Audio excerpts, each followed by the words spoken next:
السلام علیکم ورحمۃ اللہ وبرکاتہ. کیا حال ہے سب کا؟ الحمد للہ. نحمده ونصلی علی رسوله الکریم. اما بعد فاعوذ باللہ من الشیطان الرجیم. بسم اللہ الرحمن الرحیم. رب اشرح لی صدری ویسر لی امری واحلل عقدۃ من لسانی یفقہوا قولی. سفیان ثوری کہتے ہیں، جس شخص کے ساتھ اللہ بھلائی کا ارادہ کرتا ہے اس کے لیے علم حاصل کرنے اور اس کے حفظ سے بہتر کوئی عمل نہیں پاتا. یعنی انسان کی خوش قسمتی کے دروازے کھل جاتے ہیں اگر وہ علم کے رستے پر چل پڑتا ہے، کیونکہ اس کو نیکی کے نئے نئے کام کرنے کے طریقے معلوم ہوں گے جس سے وہ اپنی آخرت میں بہت بڑا نفع کما سکتا ہے. تو جو شخص علم حاصل کرتا ہے اور صرف علم حاصل ہی نہیں کرتا، صرف ریسیو نہیں کرتا بلکہ اس کو ریٹین بھی کرتا ہے، اس کو یاد بھی رکھتا ہے. یعنی حفظ کرنے کا مطلب یہ نہیں کہ صرف اس وقت رٹ لیا جائے بلکہ اس کو عمل کے وقت یاد بھی رکھا جائے. تو ایسا شخص ہی خوش قسمت ہے اور وہ سمجھے کہ اللہ نے اس سے بھلائی کا ارادہ کر لیا ہے. حسن بن صالح کہتے ہیں، لوگ یقیناً اپنے دین میں اسی طرح اس علم کے محتاج ہوں گے جس طرح اپنی دنیا میں کھانے پینے کے محتاج ہوتے ہیں. یعنی ہمارے جسم کو جیسے کھانے پینے کی ضرورت ہوتی ہے، اسی طرح دین کے معاملے میں ہمیں علم کی ضرورت ہوتی ہے، علم کی محتاجی ہوتی ہے. تو اللہ سبحانہ وتعالی ہمیں اس رستے پر چلائے رکھے اور ایسا علم عطا کرے جس سے ہمارے دین و دنیا دونوں سنور جائیں. 19واں پارہ. اعوذ باللہ من الشیطان الرجیم. بسم اللہ الرحمن الرحیم. وقال الذین لا یرجون لقاءنا لولا انزل علینا الملائکۃ او نرى ربنا لقد استكبروا في انفسهم وعتوا عتوا كبيرا. يوم يرون الملائكة لا بشرى يومئذ للمجرمين ويقولون حجرا محجورا. شروع کرتی ہوں اللہ کے نام سے جو بے انتہا مہربان نہایت رحم فرمانے والا ہے. اور جو لوگ ہم سے ملنے کی امید نہیں رکھتے وہ کہتے ہیں ہم پر فرشتے کیوں نہیں اترے، یا ہم ہی اپنے رب کو آنکھوں سے دیکھ لیں.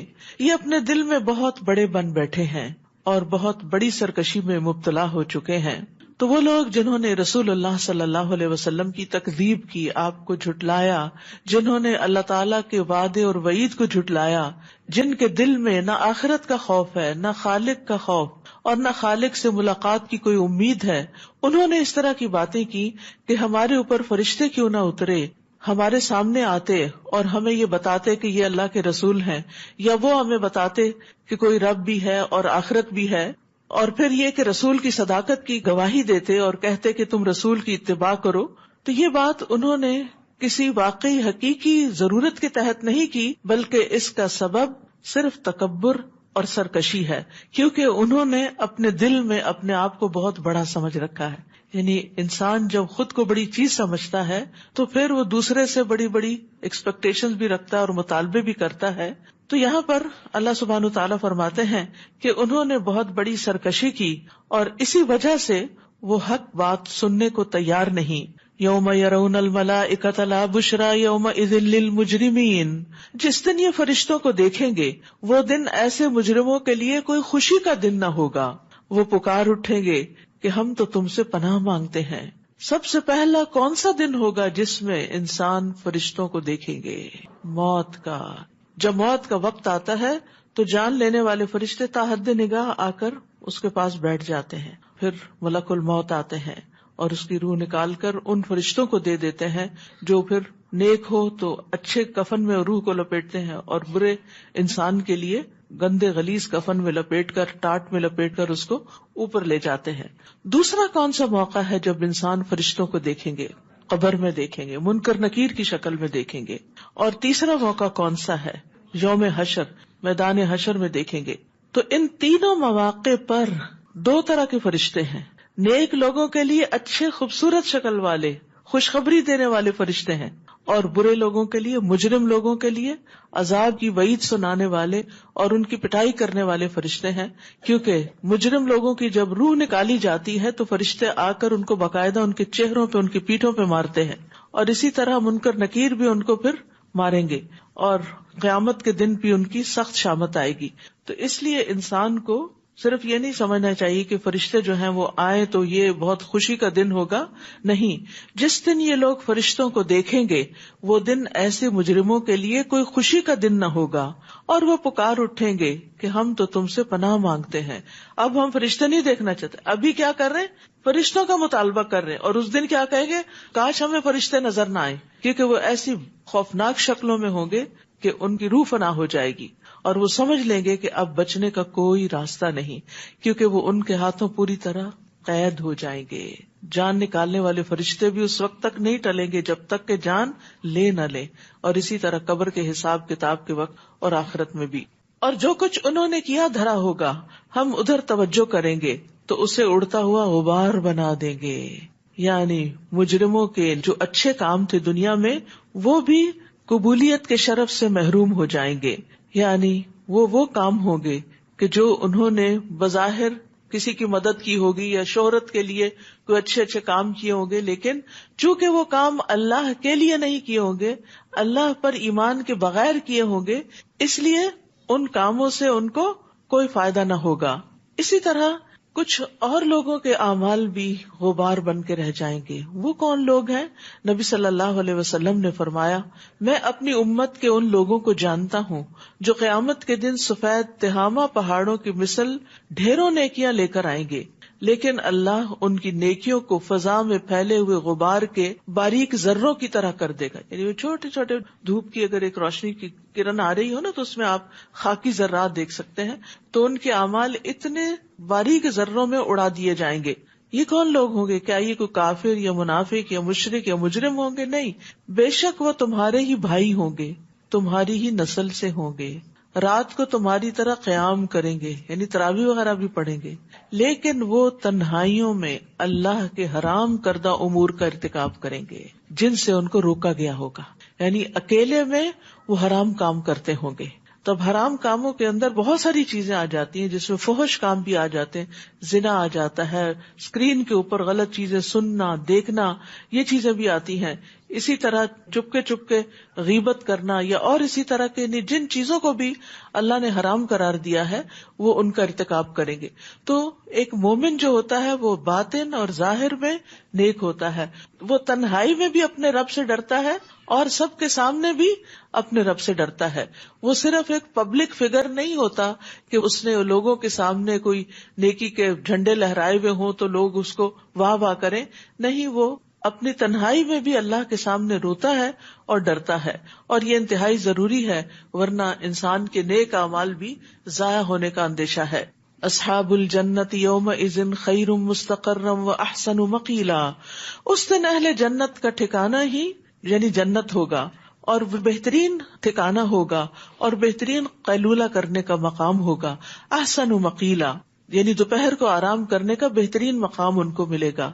یعنی اس سے پتہ چلتا ہے کہ قیلولہ کی کتنی اہمیت ہے، کہ اہل جنت بھی قیلولہ کریں گے، یعنی ساری نعمتوں کو انجوائے کرتے ہوئے. آپ نے دیکھا ہوگا عید کے دن جیسے آپ بہت زیادہ خوش ہوتے ہیں اور اچھا کھاتے پیتے ہیں، پھر اس کے بعد آپ کا دل کیا چاہتا ہے؟ تھوڑی دیر سستانے کو. تو جنت میں اگرچہ ہر طرف نعمتیں اور راحتیں ہی ہوں گی، لیکن ان کو پا کر بھی انسان کا دل چاہے گا کہ اب تھوڑی دیر کے لیے سستا لوں. قیلولہ جو ہے یہ سنت ہے اور ایک عبادت سمجھ کر کرنا چاہیے، اور اس کے دنیاوی بھی بہت سے فائدے ہیں.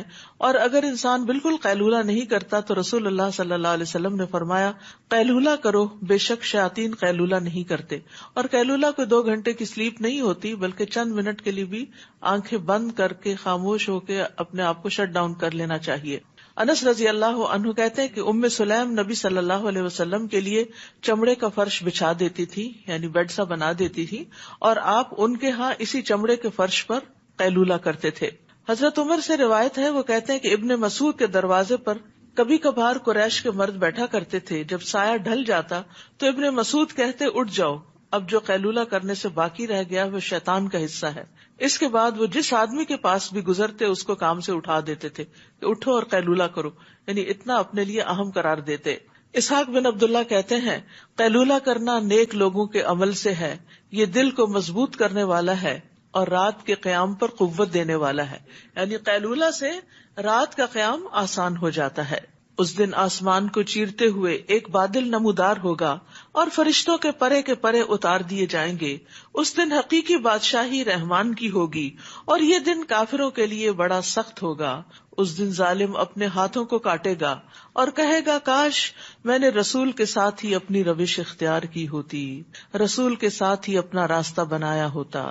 تو یاد رکھیے قیامت کے دن جن باتوں پر انسان کو سخت ندامت ہوگی، پریشانی ہوگی اور انسان اپنے ہی ہاتھوں کو کاٹے گا اور اپنے آپ کو ملامت کرے گا، ان میں سے ایک بات یہ کہ اس نے رسول کا طریقہ، سنت کا طریقہ کیوں نہیں اپنایا. ام سلمہ سے مروی ہے کہ انہوں نے نبی صلی اللہ علیہ وسلم کو ممبر پر یہ فرماتے ہوئے سنا، اے لوگو، جس وقت میں حوض پر تمہارا منتظر ہوں گا اور تمہیں گروہ در گروہ لایا جائے گا اور راستے تمہیں متفرق کر دیں گے، یعنی ادھر ادھر ہو جاؤ گے، تو میں تمہیں آواز دے کر کہوں گا کہ اس راستے کی طرف آ جاؤ. تو میرے پیچھے سے ایک منادی پکار کر کہے گا انہوں نے آپ کے بعد دین کو بدل دیا تھا. اس پر میں کہوں گا یہ لوگ دور ہو جائیں، یہ دور ہو جائیں. یعنی وہ طریقہ جو نبی صلی اللہ علیہ وسلم چھوڑ کر گئے اور جس پر صحابہ قائم رہے اور جس پر بعد کی جنریشنز قائم رہی، اس طریقے کو چھوڑ کر تجدید کے نام پر اور ماڈرنزم کے نام پر دین میں نئے نئے کانسیپٹس ایجاد کر دینا اور اجماع کے راستے سے ہٹ جانا، یہ انسان کے لیے بہت خطرناک طریقہ ہے. اور قیامت کے دن اس پر انسان کو ایسی ندامت ہوگی کہ کاش میں وہی طریقہ اختیار کرتا جو رسول اللہ صلی اللہ علیہ وسلم کا طریقہ تھا. یا ویلتا لیتنی لم اتخذ فلانا خلیلا، کاش میں نے فلاں شخص کو دوست نہ بنایا ہوتا. کیونکہ عام طور پر انسان ایسے دوستوں کے ہاتھوں بہکتا ہے.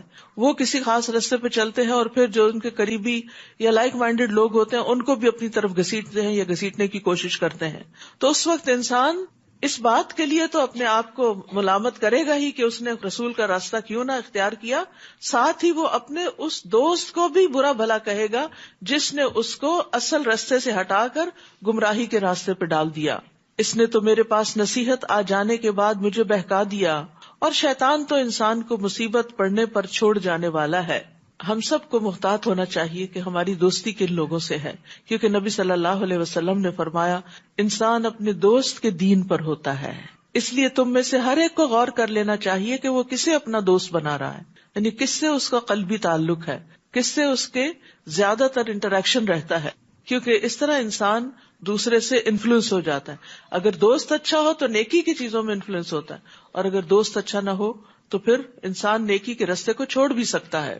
اور رسول کہیں گے اے رب، میری قوم کے یہی لوگ ہیں جنہوں نے اس قرآن کو نشانہ تضحیک بنا رکھا تھا. مہجورہ کے دو معنی ہیں، ایک نشانہ تضحیک یعنی مذاق کی جگہ، اور دوسرا چھوڑ دیا. علامہ شنقیطی کہتے ہیں کہ ہر مسلمان جو اپنے رب کے سامنے کھڑے ہونے سے ڈرتا ہے اسے چاہیے کہ اس آیت کریمہ میں غور کرے اور اس میں بار بار گہری نظر سے دیکھے، تاکہ وہ اپنے نفس کے لیے اس عظیم پریشانی اور بڑی مصیبت سے نکلنے کا راستہ بنائے جو اس زمین کے سارے مسلمانوں کو شامل ہے اور عام ہے. یعنی آپ کی قوم کون ہے؟ قریش بھی تھے، لیکن اس کے ساتھ ساتھ جو آپ پر ایمان لے آئے اور ایمان لانے کے بعد پھر انہوں نے قرآن کو چھوڑ دیا. تو قرآن کو چھوڑنے کی کچھ اقسام ہیں. علامہ ابن قیم الجوزیہ کہتے ہیں کہ قرآن کو ترک کرنے کی کئی اقسام ہیں. نمبر 1، اس کو نہ سننا، نہ اس پر ایمان لانا. نمبر 2، اس پر عمل نہ کرنا، نہ اس کے حلال و حرام پہ رکنا اور نہ ہی اس کے کسی حکم کو ماننا. نمبر 3، اس کو حاکم نہ بنانا، یعنی اپنے جھگڑوں کے فیصلے میں اس کی طرف نہ جانا. نمبر 4، اس پر غور و فکر نہ کرنا اور اس کا فہم حاصل نہ کرنا.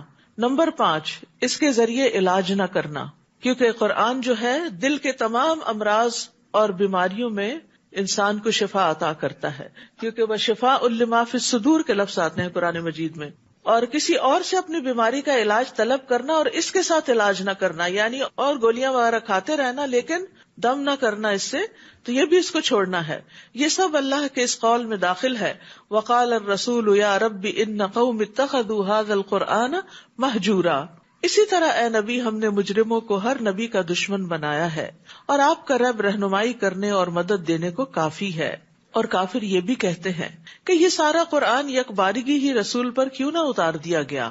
بات ایسی ہی ہے اور یہ اس لیے کہ ہم آپ کی ڈھارس بندھاتے جائیں، یعنی تھوڑا تھوڑا کر کے اتارا ہے، کیونکہ انسان کی زندگی میں انسان کے اندر ہر روز ایک نئی تبدیلی آئی ہوئی ہوتی ہے. یعنی ایک دن آپ اٹھتے ہیں تو آپ خوش ہوتے ہیں، دوسرے دن اٹھتے ہیں تو آپ کو کوئی پریشانی لاحق ہوتی، تیسرے دن آپ نے کوئی خواب دیکھا ہوتا ہے جو آپ کو بے چین کر رہا ہوتا ہے، چوتھے دن بچوں کی طرف سے کوئی بات آپ ایسی سن لیتے ہیں جو آپ کو ڈسٹرب کر دیتی ہے. تو ایسے میں دن اور رات الٹ پلٹ ہوتے ہوئے آپ کے ماحول میں آپ کے اندر اتنی تبدیلیاں آ رہی ہوتی ہیں. اور یہ صرف نبی صلی اللہ علیہ وسلم کے لیے نہیں، ہم میں سے ہر ایک کے لیے ایسا ہی ہوتا ہے.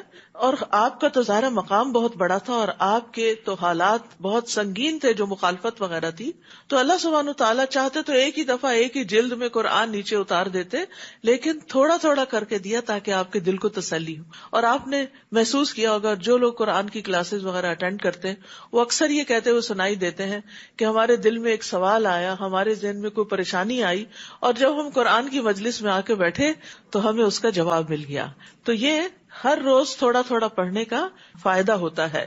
اور اس لیے بھی کہ ہم آپ کو ایک خاص ترتیب اور وقفوں سے پڑھ کر سناتے جائیں، اور اس لیے بھی کہ جب یہ کافر آپ کے پاس کوئی مثال یعنی اعتراض لائیں تو اس کا ٹھیک اور برجستہ جواب اور بہترین توجیہ ہم آپ کو بتا دیں. یعنی جو طرح طرح کے اعتراضات لوگ آپ پر کرتے ہیں ان کے جواب بھی آپ کو ساتھ ساتھ ملتے جائیں. الذین یحشرون علی وجوہہم الی جہنم اولئک شر مکانا واضل سبیلا. ایسے لوگ اوندے منہ جہنم کی طرف لائے جائیں گے، ان کا ٹھکانہ بہت برا ہے اور یہی سب سے زیادہ گمراہ ہیں. اور ہم نے موسیٰ کو کتاب دی تھی اور اس کے ساتھ اس کے بھائی ہارون کو مددگار بنا دیا تھا، اور ان سے کہا اس قوم کی طرف جاؤ جنہوں نے ہماری آیات کو جھٹلایا ہے، یعنی قوم فرعون کی طرف. بالآخر ہم نے انہیں تہس نہس کر دیا. اور نوح کی قوم نے جب رسولوں کو جھٹلایا تو ہم نے انہیں غرق کر دیا اور انہیں تمام لوگوں کے لیے ایک نشانی بنا دیا. علاوہ ازیں ہم نے ایسے ظالموں کے لیے دردناک عذاب تیار کر رکھا ہے. اور اسی طرح قوم عاد، قوم سمود، کنویں والے اور درمیانی پشتوں میں سے بہت سے لوگ تباہ کر دیے گئے. ان میں سے ہر ایک کے لیے ہم نے پہلے تباہ شدہ قوموں کی مثالیں بیان کر کے سمجھایا. آخر ان سب کا نام و نشان تک مٹا دیا. یعنی یہ جتنی بھی قومیں تھیں جن کا اجمالاً ذکر کیا جا رہا ہے، ان سب کو ہم نے پچھلی قوموں کے حالات پیش کر کے خبردار کیا کہ دیکھو انہوں نے انکار کیا تھا، ان کی شامت آئی تھی، کہیں تمہاری بھی نہ آئے. لیکن جب وہ نہیں مانے تو ہم نے ان کا نام و نشان تک مٹا دیا. کسی کو یہ بھی نہیں پتا کہ وہ دنیا میں کبھی ایگزسٹ بھی کرتے تھے. اور اس بستی پر تو ان کا گزر ہو چکا ہے جس پر بدترین بارش برسائی گئی تھی. وہ کون سی بستی ہے؟ قوم لوط. کیا انہوں نے اس بستی کا حال نہ دیکھا ہوگا؟ لیکن اصل معاملہ یہ ہے کہ یہ لوگ موت کے بعد دوسری زندگی کی توقع ہی نہیں رکھتے. آخرت کا انکار ہی ان کی خرابیوں کا سبب ہے. اور یاد رکھیے کہ کوئی مومن ہو یا کافر، جب آخرت پر ایمان نہ ہو یا آخرت پر ایمان میں شک ہو یا پھر وہ ایمان کمزور ہو تو انسان کے اندر تقوی آ نہیں سکتا، انسان برائیوں سے بچ نہیں سکتا. اور جب یہ لوگ آپ کو دیکھتے ہیں تو آپ سے مذاق کے سوا انہیں کچھ سوچتا ہی نہیں. کہتے ہیں کیا یہی وہ شخص ہے جسے اللہ نے رسول بنا کر بھیجا؟ اگر ہم اپنے معبودوں کی عقیدت پر ڈٹے نہ رہتے تو یہ تو ہمیں ان سے برگشتہ کر کے ہی چھوڑتا. جلد ہی انہیں معلوم ہو جائے گا جب یہ عذاب دیکھیں گے کہ کون راہ سے بھٹکا ہوا تھا. أَرَأَيْتَ مَنِ اتَّخَذَ إِلَٰهَهُ هَوَاهُ أَفَأَنْتَ تَكُونُ عَلَيْهِ وَكِيلًا. بھلا آپ نے اس شخص کے حال پر غور کیا جس نے اپنی خواہش ہی کو الہ بنا رکھا ہے؟ ایسے شخص کو راہ راست پر لانے کے آپ ذمہ دار بن سکتے ہیں؟ خواہش کو الہ بنانا، اپنی خواہشات کو سب سے اوپر رکھنا، اللہ کا حکم پیچھے کر دینا اور جو دل میں آیا ہے اس کو فالو کرنا، یعنی اپنی خواہشوں کی اطاعت کرنا ایسا ہے جیسے گویا کہ وہ الہ بن جائے. اور خواہش انسان کو پھر ہر فساد کی طرف لے جاتی ہے، کیونکہ ان النفس لامارۃ بالسوء، خواہشات نفس سے ہوتی ہیں اور نفس انسان کو برائی پر اکساتا رہتا ہے. اور خواہش کی پیروی ہی گمراہی کا باعث ہے. فرمایا ولا تتبع الهوى فیضلک عن سبیل اللہ. اور خواہش نفس کی پیروی نہ کرنا ورنہ یہ بات تمہیں اللہ کی راہ سے بھٹکا دے گی. لیکن انسان بہکتے بہکتے کہاں جا گرتا ہے؟ جہنم میں. نبی صلی اللہ علیہ وسلم نے فرمایا کتنے ہی لوگ ایسے ہیں جو اپنی خواہش نفس کو پورا کرنے میں لگ جاتے ہیں، ان کے لیے قیامت کے دن آگ کے سوا کچھ نہیں ہوگا. یہ کیسے ہے؟ جیسے مثال کے طور پر نماز کے وقت آپ کو نیند آ رہی ہے اور آپ کا الارم بج رہا ہے اور آپ اس کو بند کر دیتے، آپ کو پتا ہے نماز کا وقت چلا جائے گا لیکن آپ اٹھ کے ہی نہیں دیتے. اسی طرح روزہ رکھنے کی بجائے کھانا پینا آپ کی بہت بڑی خواہش ہے کہ آپ اس پہ کنٹرول نہیں کر سکتے تو اللہ کا حکم پیچھے کر دیا. اسی طرح آپ کو اپنی کمفرٹیبل لائف بہت پسند ہے تو حج پہ جانا آپ کو مشکل لگتا ہے تو آپ نے اپنی خواہش نفس کی پیروی کی. پھر اسی طرح لوگوں کے ساتھ معاملات میں خواہش نفس میں انسان کی دوسروں کے اوپر حکم چلانا، تحکم اختیار کرنا، ان کو لیٹ ڈاؤن کرنا، یا جو دل میں آئے بولے چلے جانا یا جو دل میں آئے سنتے چلے جانا. تو یہ ساری چیزیں خواہشات نفس سے تعلق رکھتی ہیں. انسان کے جنسی معاملات میں، انسان کی خواہشات میں حلال و حرام کی پرواہ نہ کرنا، بیوی کو چھوڑ کر اور حرام طریقوں سے اپنی خواہش پوری کرنا، یہ ساری چیزیں اسی میں شامل ہو جاتی ہیں. یعنی جو بھی حرام راستے ہیں، ناجائز راستے ہیں، وہ اسی طرف انسان کو لے جاتے ہیں. یا آپ یہ خیال کرتے ہیں کہ ان میں اکثر سنتے اور سمجھتے ہیں، یہ تو مویشیوں کی طرح ہیں، بلکہ ان سے بھی گئے گزرے. جیسے مویشی ہوتا ہے نا، گائے بھینس وغیرہ، ان کو صرف اپنی خواہش پوری کرنے کا ہی پتا ہوتا ہے کہ انہوں نے کھانا پینا ہے اور بچے پیدا کرنے ہیں، اور بس ان کی زندگی میں کوئی اور بڑے مقاصد نہیں ہوتے. آپ دیکھتے نہیں کہ تمہارا رب کس طرح سایہ پھیلا دیتا ہے. اگر وہ چاہتا تو اسے وہیں ساکن ہی رہنے دیتا، اسٹل کر دیتا. جیسے ہماری لائٹس آن آف ہوتی ہیں ایسے ہی سورج بھی آن آف ہو جاتا. پھر ہم نے سورج کو اس پر رہنمائی کرنے والا بنایا. اور یہ بھی آپ دیکھیں، صرف اگر ایک ہی جگہ پر سورج چمکتا رہتا تو کتنی عجیب سی یہ دنیا ہوتی. لیکن اب دھیرے دھیرے اٹھتا ہے اور پھر روشن ہو جاتا ہے اور پھر دھیرے دھیرے غروب ہوتا ہے، اور اس میں ایک سکون کی کیفیت ہوتی ہے. اور پھر اس سے اوقات کا بھی پتہ چلتا رہتا ہے کہ صبح ہے یا شام ہے. اور پھر جیسے جیسے سورج بلند ہوتا جاتا ہے ہم اس سائے کو آہستہ آہستہ اپنی طرف سمیٹتے جاتے ہیں. اور وہی تو ہے جس نے تمہارے لیے رات کو لباس، نیند کو باعث آرام اور دن کو جی اٹھنے کا وقت بنایا. اور وہی تو ہے جو اپنی رحمت یعنی بارش سے پیشتر ہواؤں کو بشارت بنا کر بھیجتا ہے. اور ہم نے ہی آسمان سے صاف ستھرا پانی اتارا ہے تاکہ ہم اس پانی سے مردہ علاقے کو زندہ کر دیں اور اپنی مخلوق میں سے بہت سے جانوروں اور انسانوں کو سیراب کریں.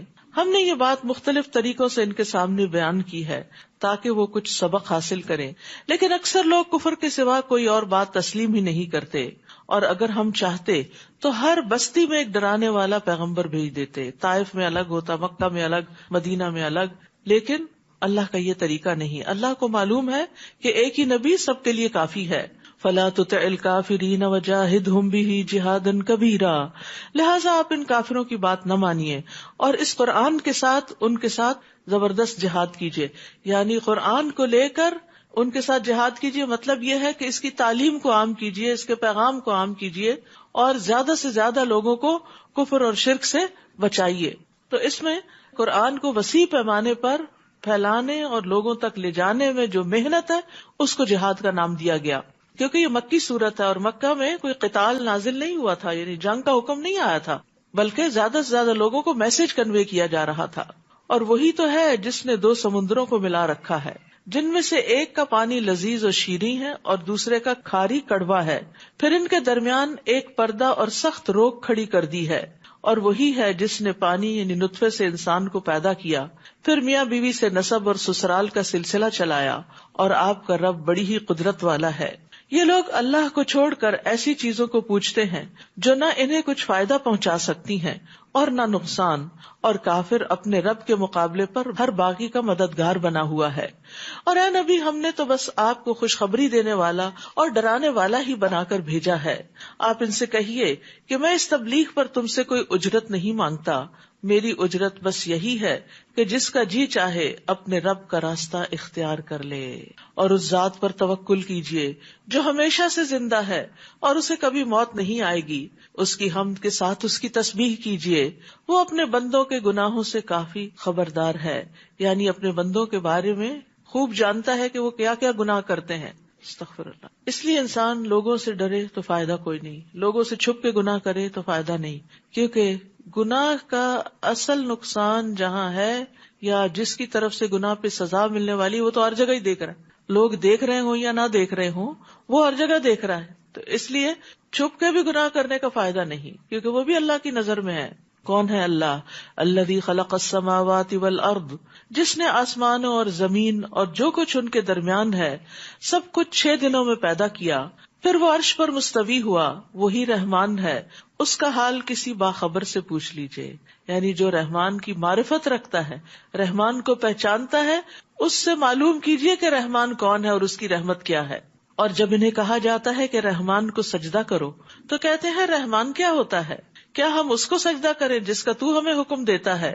اور یہ دعوت ان کی نفرت میں مزید اضافہ کر دیتی ہے. اور اس کا تجربہ آپ نے بھی کیا ہوگا کہ کچھ لوگوں کو جب آپ نماز کا کہتے ہیں تو وہ اور زیادہ آپ سے چڑھ جاتے ہیں اور زیادہ آپ سے متنفر ہوتے ہیں، دور بھاگتے ہیں کہ ان کے پاس نہیں پٹکنا کیونکہ یہ پھر نماز کا پوچھیں گے. تو یہاں پر جو اللہ سبحانہ تعالیٰ کی صفت الرحمن استعمال ہوئی ہے اور رحمان کے بارے میں پوچھنے کا بھی کہا گیا کہ پوچھو کہ رحمان کون ہے، تو یاد رکھیے کہ اللہ کے خاص ناموں میں سے ہے. یہ نام اللہ کے سوا کسی اور کا رکھا نہیں جا سکتا، اللہ کے سوا کسی اور کو رحمان نہیں کہا جا سکتا.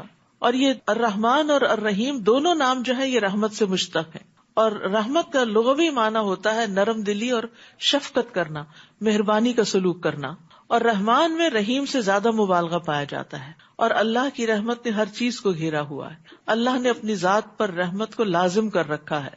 اس کی رحمت اس کے غضب پر حاوی ہے. زمین میں اس کی رحمت کا صرف ایک حصہ ہے جو ساری مخلوقات کو دیا گیا ہے. تو ہمیں بھی کوشش کرنی چاہیے کہ ہم بندوں پر مہربان ہوں اور اللہ کی رحمت کو پانے والے کام کریں. تو اللہ کی رحمت کن کاموں سے آتی ہے؟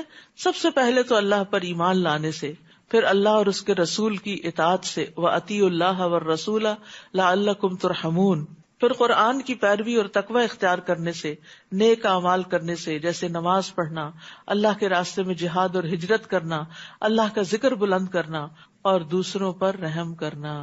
حدیث میں آتا ہے الراحمون یرحمہم الرحمن، رحم کرنے والے رحمان ان پہ رحم کرے گا. یعنی اس کی رحمت ہے تو بہت عام، لیکن کفر کرنے والوں کے لیے نہیں، شرک کرنے والوں کے لیے نہیں، بلکہ اس کے برعکس اطاعت کرنے والوں کے لیے ہے جو یہ سب کام کرتے ہیں. بابرکت ہے وہ ذات جس نے آسمان میں برج بنائے. برج فرشتوں کے خاص مقامات ہوتے ہیں جہاں وہ اپنے کچھ امور طے کرتے ہیں، اور شیاطین بھی بعض اوقات وہیں جا کے چھپنے کی کوشش کرتے تھے. بابرکت ہے وہ ذات جس نے آسمان میں برج بنائے اور آسمان میں چراغ یعنی سورج اور چمکتا ہوا چاند پیدا کیا. اور وہی ہے جس نے رات اور دن کو بار بار ایک دوسرے کے بعد آنے والا بنایا. اب جو چاہے اس سے سبق حاصل کر لے اور جو چاہے شکر گزار بنے.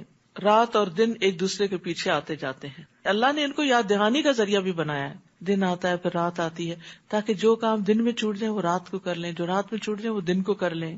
یعنی اگر دن میں کچھ نیکیوں میں کمی رہ گئی ہے تو رات کو پوری کر لیں، اور اگر رات میں کوئی رہ گئی ہے تو دن میں، اگر رات کی نماز رہ گئی کسی وجہ سے تو دن میں وہ نوافل ادا کر لیں، اور اگر دن میں کوئی کمی بیشی رہ گئی تو رات کو اٹھ جائیں. کیونکہ انسان کی طبیعتیں بھی بدلتی رہتی ہیں، کبھی اچھا حال ہوتا ہے، کبھی بیزار ہوتا ہے، کبھی تھکن ہوتی ہے، کبھی آرام کی کیفیت ہوتی. تو اگر تھکن کی کیفیت میں کوئی نیک عمل رہ گئے یعنی دن کے کام کاج میں، تو رات کے آرام کے ساتھ ان کو پورا کر لیں. اور پھر یہاں سے عباد الرحمان کی صفات شروع ہوتی ہیں. رحمان کے بندے جو خاص بندے ہیں، وہ پیچھے رحمان کا ذکر ہوا نا، تو اب رحمان کے بندے وہ ہیں جو یہ کام کریں تاکہ وہ رحمان کی رحمت کو پائیں. وہ کون ہے؟ وَعِبَادُ الرَّحْمَٰنِ الَّذِينَ يَمْشُونَ عَلَى الْأَرْضِ هَوْنًا، اور رحمان کے حقیقی بندے وہ ہیں جو زمین پر انکساری کے ساتھ چلتے ہیں، عاجزی کے ساتھ چلتے ہیں. اور اگر جاہل ان سے مخاطب ہوں تو بس سلام کہہ کر کنارہ کش رہتے ہیں. یعنی جہالت کے جواب میں بھلی بات کرتے ہیں، بد کلامی نہیں کرتے، فحش گوئی نہیں کرتے، بد مزاجی سے نہیں کام لیتے، اور اس کے ساتھ ساتھ ان کی چال بھی بہت آرام والی ہوتی ہے. آرام سے مراد یہ نہیں کہ سست چال ہوتی ہے، بلکہ قدم جما کے شور کیے بغیر اور بھاگے دوڑے بغیر، دوسروں کو تکلیف دیے بغیر باوقار اور پرسکون انداز میں چلتے ہیں. کیونکہ چال بھی انسان کی شخصیت کی عکاس ہوتی ہے. اور جو اپنے رب کے حضور سجدہ اور قیام میں راتیں گزارتے ہیں، الحمدللہ اگر سارا سال نہیں تو رمضان میں، اور رمضان سارا بھی نہیں تو رمضان کے آخری عشرے میں راتیں عبادت میں گزرتی ہیں. تو رات کی نماز کی بہت اہمیت ہے.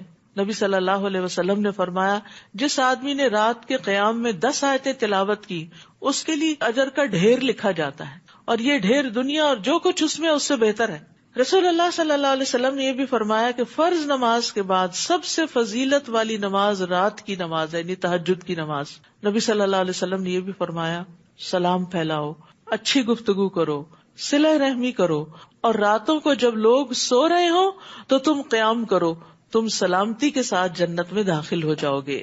والذین یقولون ربنا اصرف عنا عذاب جہنم ان عذابہا کان غراما، اور وہ جو کہتے ہیں اے ہمارے رب جہنم کے عذاب سے ہمیں بچائے رکھنا، کیونکہ اس کا عذاب ٹلنے والا نہیں، اس کی ہیٹ کم نہیں ہوگی، زیادہ ہی ہوگی. یعنی ہوتا ہے نا کہ جب گرمی آتی ہے تو انسان تھوڑا اس سے مانوس ہوتا ہے تو پھر گرمی کم لگتی ہے، شروع میں ایک دم جب چینج ہوتی ہے تو طبیعت پہ بڑی بھاری گزرتی ہے. جہنم میں کیا ہوگا کہ آگ سے جب تھوڑا سا بھی مانوس ہونے لگے تو اس کی ہیٹ انکریز کر دی جائے گی. فلن نزیدکم الا عذابا، ہم نہ اضافہ کریں گے مگر عذاب میں ہی. یعنی جہنم کے عذاب میں کمی نہیں ہوگی، بلکہ جب اس کی شدت ذرا کم محسوس ہونے لگی تو اس کا ٹیمپریچر اور اس کی سزائیں اور بڑھا دی جائیں گی. ہم سب کو خاص طور پر اس کی دعا کرنی چاہیے، کیونکہ فمن زحزح عن النار وادخل الجنۃ فقد فاز، کہ جو آگ سے بچا لیا گیا اور جنت میں داخل کر دیا گیا وہ کامیاب ہو گئے. یہ اصل کامیابی.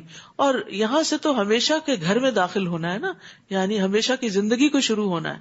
تو اس لیے بہت ضروری ہے کہ ہم اس کی فکر کریں اور جہنم سے پناہ مانگیں.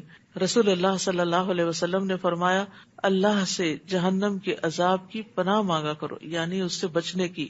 رسول اللہ صلی اللہ علیہ وسلم نے فرمایا جو شخص 3 مرتبہ جہنم سے پناہ مانگ لے، جہنم خود کہتی ہے کہ اللہ اس بندے کو مجھ سے بچا لے. تو ہر روز کم از کم 3 بار ضرور دعا کرنی چاہیے کہ اللہ تعالیٰ ہمیں جہنم سے بچا کے رکھے. اور جب ہم جہنم سے بچنے کی دعا کریں گے اور فکر کریں گے نا تو پھر وہ کام بھی چھوڑیں گے جو جہنم میں لے جانے والے ہیں. انہا ساءت مستقرا و مقاما، بلا شبہ وہ بہت بری جائے قرار ہے اور بہت برا مقام بھی ہے. اور جو خرچ کرتے ہیں تو نہ اسراف کرتے ہیں اور نہ بخل، بلکہ ان کا خرچ ان دونوں انتہاؤں کے درمیان اعتدال پر ہوتا ہے. اور وہ اللہ کے ساتھ کسی اور کو الہ نہیں پکارتے، نہ ہی اللہ کی حرام کی ہوئی کسی جان کو ناحق قتل کرتے ہیں، اور نہ وہ زنا کرتے ہیں. اور جو شخص ایسے کام کرے گا ان کی سزا پا کر رہے گا. استغفر اللہ، یعنی قتل اور زنا کی سزا ہے، اس پر حد بھی ہے، یہ حدود میں سے ہے. یضاعف لہ العذاب یوم القیامہ، قیامت کے دن اس کا عذاب دگنا کر دیا جائے گا. ویخلد فیہ مہانا، اور وہ ذلیل ہو کر اس میں ہمیشہ کے لیے پڑا رہے گا. الا من تاب وآمن وعمل عملا صالحا، ہاں جو شخص توبہ کر لے اور ایمان لے آئے اور نیک عمل کرے تو ایسے لوگوں کی برائیوں کو اللہ تعالیٰ نیکیوں سے بدل دے گا، اور اللہ بہت بخشنے والا رحم کرنے والا ہے. تو یاد رکھیے خالص توبہ گناہوں کو نیکیوں میں بدل دیتی ہے. کتنی خوبصورت بات ہے یہ. یعنی اللہ تعالیٰ واقعی رحمان اور رحیم ہے کہ انسان سے اگر کچھ گناہ ہو چکے ہیں اور انسان ان پر پھر شرمندہ ہوتا ہے، توبہ کر لیتا ہے، ٹوٹلی اپنا لائف سٹائل بدل لیتا ہے، تو پھر جو پچھلے ماضی میں برے کام ہوئے تھے ان برائیوں کو نیکیوں میں تبدیل کر دیا جاتا ہے. یعنی ان پر پھر سزا نہیں دی جاتی. یعنی قیامت کے دن اگرچہ اس کے اعمال نامے میں وہ لکھے ہوں گے مگر اس کو سزا نہیں ملے گی، ان پر اس کو نقصان نہیں دیں گے، کیونکہ ان الحسنات یذہبن السیئات، بے شک نیکیاں برائیوں کو دور کر دیتی ہیں. رسول اللہ صلی اللہ علیہ وسلم نے فرمایا اس شخص کی مثال جو برائیاں کرنے کے بعد نیکیاں کرتا ہے اس آدمی کی طرح ہے جس پر ایسی تنگ زرہ ہو کہ جس سے اس کا گلا گھٹ رہا ہو. آدمی جب نیکی کرتا ہے تو ایک کڑا ٹوٹ جاتا ہے، پھر دوسری نیکی کرتا ہے دوسرا کڑا ٹوٹ جاتا ہے، یہاں تک کہ وہ ذرا ٹوٹ ٹوٹ کر زمین پر آ جاتی ہے. یعنی گناہ جو ہے وہ انسان کو جکڑ لیتے ہیں، اس کے دل کو بھی پکڑ لیتے ہیں اور اوور آل بھی اس کو جکڑ لیتے ہیں. یعنی ایسا انسان ریلیکس نہیں ہوتا، خوش نہیں ہوتا. تو توبہ جو ہے وہ ایک ایک وہ جو کڑا ہے جس نے انسان کو جکڑا ہوا اس کو توڑنا شروع کر دیتی ہے، اور ایک ایک نیکی جو ہے وہ انسان کو شرح صدر عطا کرتی. جیسا کہ آپ نے محسوس کیا ہوگا کہ جب آپ تراویح پڑھتے ہیں، قرآن کی تلاوت کرتے ہیں، ذکر اذکار کرتے ہیں، صدقہ خیرات کرتے ہیں، قرآن کی تفسیر سنتے ہیں، یہ سب نیکی کے کام ہے نا. تو اس سے آپ کے اندر آپ کے دل کی گھٹن میں ضرور کمی واقع ہوتی ہے. اور جو شخص توبہ کرے اور نیک عمل کرے تو وہ گویا اللہ کی طرف یوں رجوع کرتا ہے جیسا کہ رجوع کرنے کا حق ہے. اور جو جھوٹی گواہی نہیں دیتے اور جب کسی لغو کام پر ان کا گزر ہو تو شریف آدمیوں کی طرح وقار سے گزر جاتے ہیں، یعنی جھوٹ، کھیل کود اور بری باتوں سے بھری مجلسوں سے اعراض برتتے ہیں. بری باتیں کرنے والے لوگوں کے ساتھ شامل نہیں ہوتے، بلکہ ان کے اندر حیا ہوتی ہے اور وہ ایسی مجلسوں میں جاتے بھی نہیں ہیں۔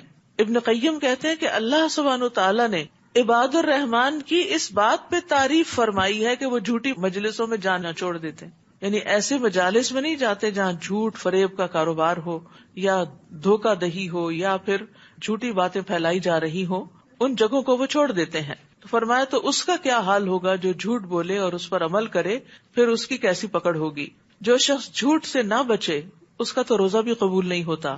من لم یدع قول الزور والعمل به والجہل فلیس للہ حاجۃ ان یدع طعامہ وشرابہ، جو شخص جھوٹ بات کرنا اور اس پر عمل کرنا اور جہالت کی باتوں کو نہیں چھوڑتا تو اللہ کو اس کے روزے کی کوئی ضرورت نہیں کہ وہ اپنا کھانا اور پینا چھوڑ دے۔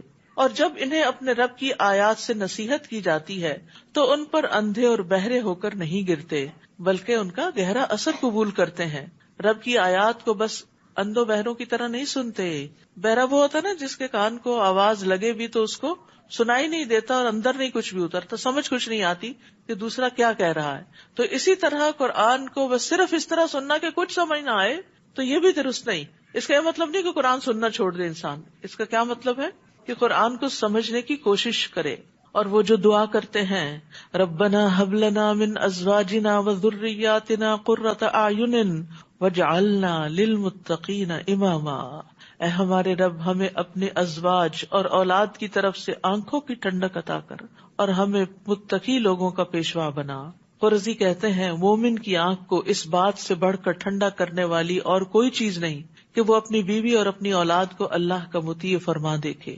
اور آپ نے محسوس کیا ہوگا کہ جب آپ کے بچے کو نیکی کا کام کرتے ہیں تو جو آپ کو خوشی ہوتی ہے وہ کسی بڑی دولت کے کما لانے پر بھی نہیں ہوتی۔ تو اس سے یہ بھی پتہ چلتا ہے کہ ہمیں اپنی اولاد کی اچھی تربیت بھی کرنی چاہیے اور انہیں باادب بنانا چاہیے، دوسروں کے فائدے کا بنانا چاہیے، امت کی اور تمام انسانیت کی خیرخواہی کرنے والا بنانا چاہیے۔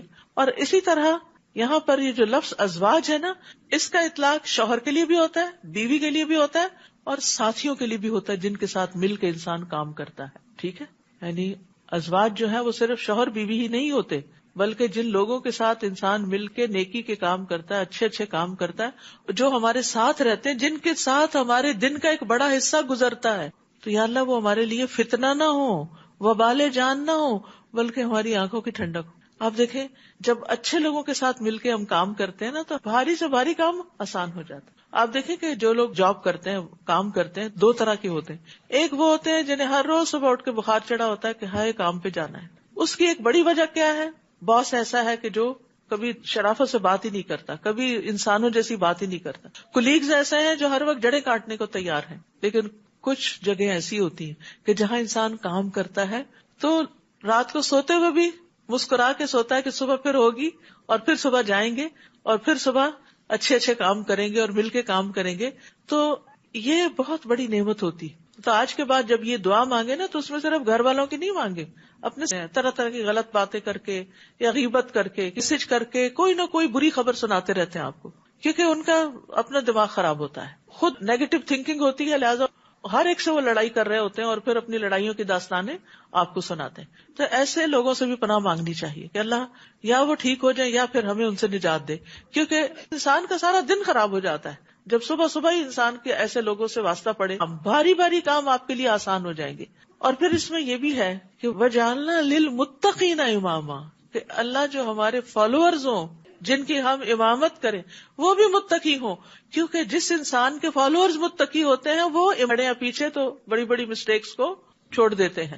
تو اسی طرح اگر ہمارے ساتھی یا ہمارے فالوورز، یا جیسے ایک ماں ہے تو بچے اس کے فالوورز ہیں، نیک بچے ہوں گے تو وہ ماں باپ کو سمجھائیں گے کہ دیکھیں بابا یہ نہیں کریں، دیکھیں ماما یہ نہیں کریں، یہ ایک لوگ ہمارا جنازہ پڑھنے والے ہوں تاکہ ہماری آگے کی منزلیں بھی آسان ہوں۔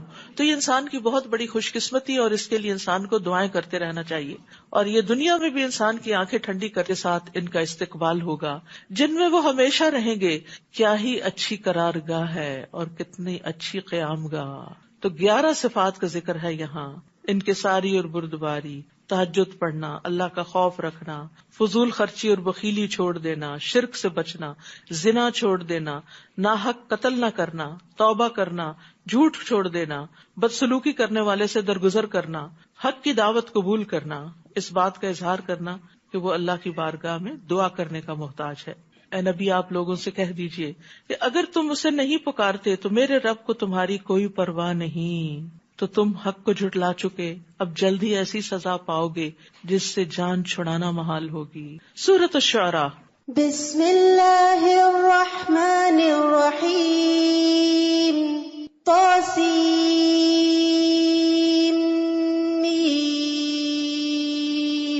تلک آیات الکتاب المبین لعلک باخع نفسک الا یکونوا مؤمنین ان نشأ ننزل علیہم من السماء آیۃ فظلت أعناقهم لها خاضعين وما يأتيهم من ذكر من الرحمن محدث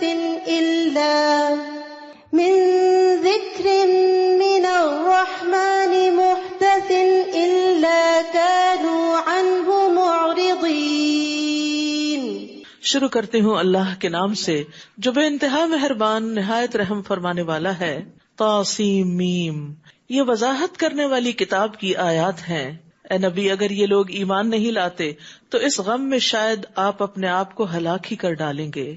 اگر ہم چاہتے تو ان پر آسمان سے کوئی معجزہ اتار دیتے جس کے آگے ان کی گردنیں جھک جاتی، اور ان کے پاس رحمان کی طرف سے جو بھی کوئی نئی نصیحت آتی ہے تو یہ اس سے منہ موڑ لیتے ہیں. یعنی ان کو قرآن میں کوئی انٹرسٹ نہیں ہوتا اور نبی صلی اللہ علیہ وسلم کی بات کی طرف کوئی توجہ نہیں دیتے. یہ لوگ تکذیب تو کر ہی چکے ہیں، تو اب جلد ہی انہیں ان باتوں کی حقیقی خبریں مل جائیں گی جن کا یہ مذاق اڑایا کرتے تھے. کیا انہوں نے زمین کو نہیں دیکھا کہ ہم نے اس میں کتنی کثیر مقدار میں ہر طرح کی عمدہ نباتات پیدا کی ہے. ان فی ذلک لآیہ وما کان اکثرهم مؤمنین، یقیناً اس میں ایک نشانی ہے لیکن ان میں اکثر ایمان لانے والے نہیں. وان ربک لہو العزیز الرحیم، بلا شبہ آپ کا رب ہر چیز پر غالب ہے اور رحم کرنے والا ہے. اس صورت میں 9 مقامات پر ان 2 آیات کی تکرار ہوئی ہے. سب سے پہلی آیت جس سے بات شروع کی گئی وہ کائنات کی نشانی ہے. آیات کونیہ میں سے ہے کہ لوگ کائنات کی نشانیوں پہ غور نہیں کرتے. اگر یہ غور کرتے تو اپنے رب کو پا لیتے، لیکن اکثر لوگ اسی وجہ سے مومن نہیں کہ غور و فکر کا طریقہ ان کا درست نہیں. اور یہاں اللہ تعالیٰ کی 2 صفات کا ذکر ہے، العزیز الرحیم. العزیز ایسی ہستی ہوتی ہے جس کا کوئی ادراک نہیں کر سکتا، اور وہ مخلوقات کی صفات سے بہت بلند ہوتی ہے، جس کا مرتبہ بہت بلند ہوتا ہے، جو کسی کے آگے جھکتا نہیں، جو عقل و فہم سے اتنا دور ہوتا ہے کہ اس کا احاطہ عقل سے نہیں کیا جا سکتا. وہ اپنی ذات میں بے نیاز ہوتا ہے، کسی کا محتاج نہیں ہوتا. وہ ایسی ہستی ہوتی ہے کہ جیسی کوئی اور ہستی ہے ہی نہیں، اور مخلوقات اس کی شدید محتاج ہیں، اس تک رسائی پانا مشکل ہوتا ہے. لیکن اس کے ساتھ چونکہ وہ رحیم ہے اس لیے وہ مخلوق کی دعائیں سنتا ہے. غالب ہے جس کو مغلوب نہیں کیا جا سکتا، محفوظ ہے جس کو کوئی نقصان نہیں دے سکتا، وہ جس کو کوئی پکڑ نہیں سکتا، بھاگنے والے اس کو عاجز اور بے بس نہیں کر سکتے. اور الرحیم تو بہت رحم کرنے والا، بار بار رحم کرنے والا ہے، جو مساکین کی فریاد رسی کرتا ہے اور سب کے ساتھ شفقت کا معاملہ کرتا ہے، خواہ وہ اس کی اطاعت کریں یا نہ کریں. وَإِذْ نَادَى رَبُّكَ مُوسَىٰ أَنِ ائْتِ الْقَوْمَ الظَّالِمِينَ، اور وہ واقعہ یاد کرو جب تمہارے رب نے موسیٰ کو پکارا کہ ظالم قوم کے پاس جاؤ، یعنی قوم فرعون جو اپنی جان پہ بھی ظلم کرتی ہے اور خاص طور پر بنی اسرائیل پہ ظلم ڈھا رکھا ہے، یعنی قوم فرعون کے پاس. کیا وہ ڈرتے نہیں؟ موسیٰ نے عرض کیا میرے رب میں ڈرتا ہوں کہ وہ مجھے جھٹلا دیں گے. بہت جابر قسم کے لوگ تھے. وَيَضِيقُ صَدْرِي وَلَا يَنطَلِقُ لِسَانِي فَأَرْسِلْ إِلَىٰ هَارُونَ، میرا سینہ گھٹتا ہے یعنی دم رکتا ہے، زبان بھی نہیں چلتی، یعنی اتنا پریشر ہے ان کے ظلم و ستم کا مجھ پر کہ میں ان کے سامنے بات نہیں کر سکوں گا، لہٰذا ہارون کو بھی رسالت عطا فرما. تو یاد رکھیے اگر کوئی کام آپ اکیلے نہیں کر سکتے تو کوئی بری بات نہیں ہے. موسیٰ علیہ السلام جو اتنے قوی اولو العزم پیغمبر تھے، اس کام کے لیے اپنے آپ کو مشکل میں پاتے ہیں، یہ میں نہیں کر پاؤں گا، ایسی کیفیات ہر ایک کے اوپر آتی ہیں جب آپ کو کوئی ذمہ داری دی جاتی ہے، کوئی ڈیوٹی دی جاتی ہے، اور بعض اوقات وہ ایسی ہوتی ہے کہ آپ کہتے نہیں میری لمٹ سے باہر ہے، میرے لیے مشکل ہے. تو جب بھی ایسا کوئی مرحلہ ہو یا کوئی بہت سارے مہمان گھر میں آ رہے ہوں اور آپ کے لیے بڑے پیمانے پہ کوکنگ مشکل ہو، یا دین یا دنیا کا کوئی بھی کام ہو، تو اس میں کسی دوسرے سے مدد لینے میں کوئی حرج نہیں. کیونکہ موسیٰ علیہ السلام نے کہا میرے ساتھ ہارون کو بھیج دیجئے، پھر ذرا ہم 2 ہوں گے نا تو تسلی ہوگی. تو جب آپ کے ساتھ کسی نیک کام میں اور مددگار بھی مل جاتے ہیں تو بڑے سے بڑے کام پھر آسان ہو جاتے ہیں. رسول اللہ صلی اللہ علیہ وسلم نے فرمایا اللہ نے کوئی نبی یا خلیفہ نہیں بھیجا مگر اس کے ساتھ 2 طرح کے صلاح کار اور مشیر ہوتے ہیں. ایک اسے نیکی کا حکم دیتا اور برائی سے منع کرتا ہے، اور دوسرا اسے دیوانہ بنانے میں کوئی دقیقہ نہیں چھوڑتا. جس کو اس کے برے ہمراز سے بچا لیا گیا پس وہ محفوظ رہا. تو آپ کا ہمزاد جو تھا وہ مسلمان تھا، ٹھیک ہے. اور نیک وزیر جو ہوتا ہے وہ اللہ کی طرف سے حکمران کی بھلائی کا سبب بنتا ہے. یعنی کسی بھی کیپیسٹی میں آپ کو کوئی اچھا مخلص ساتھی، مددگار، مشورہ دینے والا، آپ کا مینٹور، کوئی تربیت کرنے والا مل جائے تو یہ بڑی خوش قسمتی کی بات ہوتی. کیونکہ ایسا ہوتا ہے نا کہ انسان کے اوپر جب بھی کوئی پریشر آتا ہے تو انسان کا دل چاہتا ہے میں کسی سے مشورہ کروں، کوئی ڈیسیژن آپ نے لینا ہے. تو یاد رکھیے اکیلا انسان اکیلا ہی ہوتا ہے، لیکن 2 11 ہو جاتے ہیں، کام بھی آسان ہوتا ہے اور ذہنوں کا جو اشتراک ہوتا ہے اس سے نئی جہتیں بھی نکلتی ہیں. تو اس لیے صرف اپنی ذات کے اندر نہ کھوئے رہیں، صرف اپنے آپ کو ہی عقل کل نہ سمجھا کریں، بلکہ اپنے سے بہتر علم والوں، تجربے والے، یعنی ایک شخص جس کے پاس کوئی ڈگری نہیں لیکن اس کے پاس زندگی کا ایکسپیرینس ہے، انتہائی سمجھدار شخص ہے، کبھی آر محسوس نہ کریں کہ اس سے کوئی مشورہ لے لیں. پھر موسیٰ علیہ السلام کہتے اور میرے ذمہ ان کا ایک جرم بھی ہے، وہ جو قبطی کو قتل کر دیا تھا، میں ڈرتا ہوں کہ مجھے مار ہی نہ ڈالیں. اللہ تعالیٰ نے فرمایا ایسا ہرگز نہیں ہوگا، تم دونوں ہماری نشانیاں لے کر جاؤ، ہم بھی تمہارے ساتھ ہیں، سب کچھ سن رہے ہیں.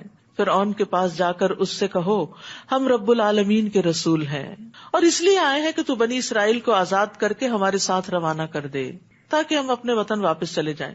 فرعون کہنے لگا کیا ہم نے تمہیں اپنے ہاں بچپن میں پالا نہ تھا اور تو نے اپنی عمر کے کئی سال ہمارے ہاں نہیں گزارے؟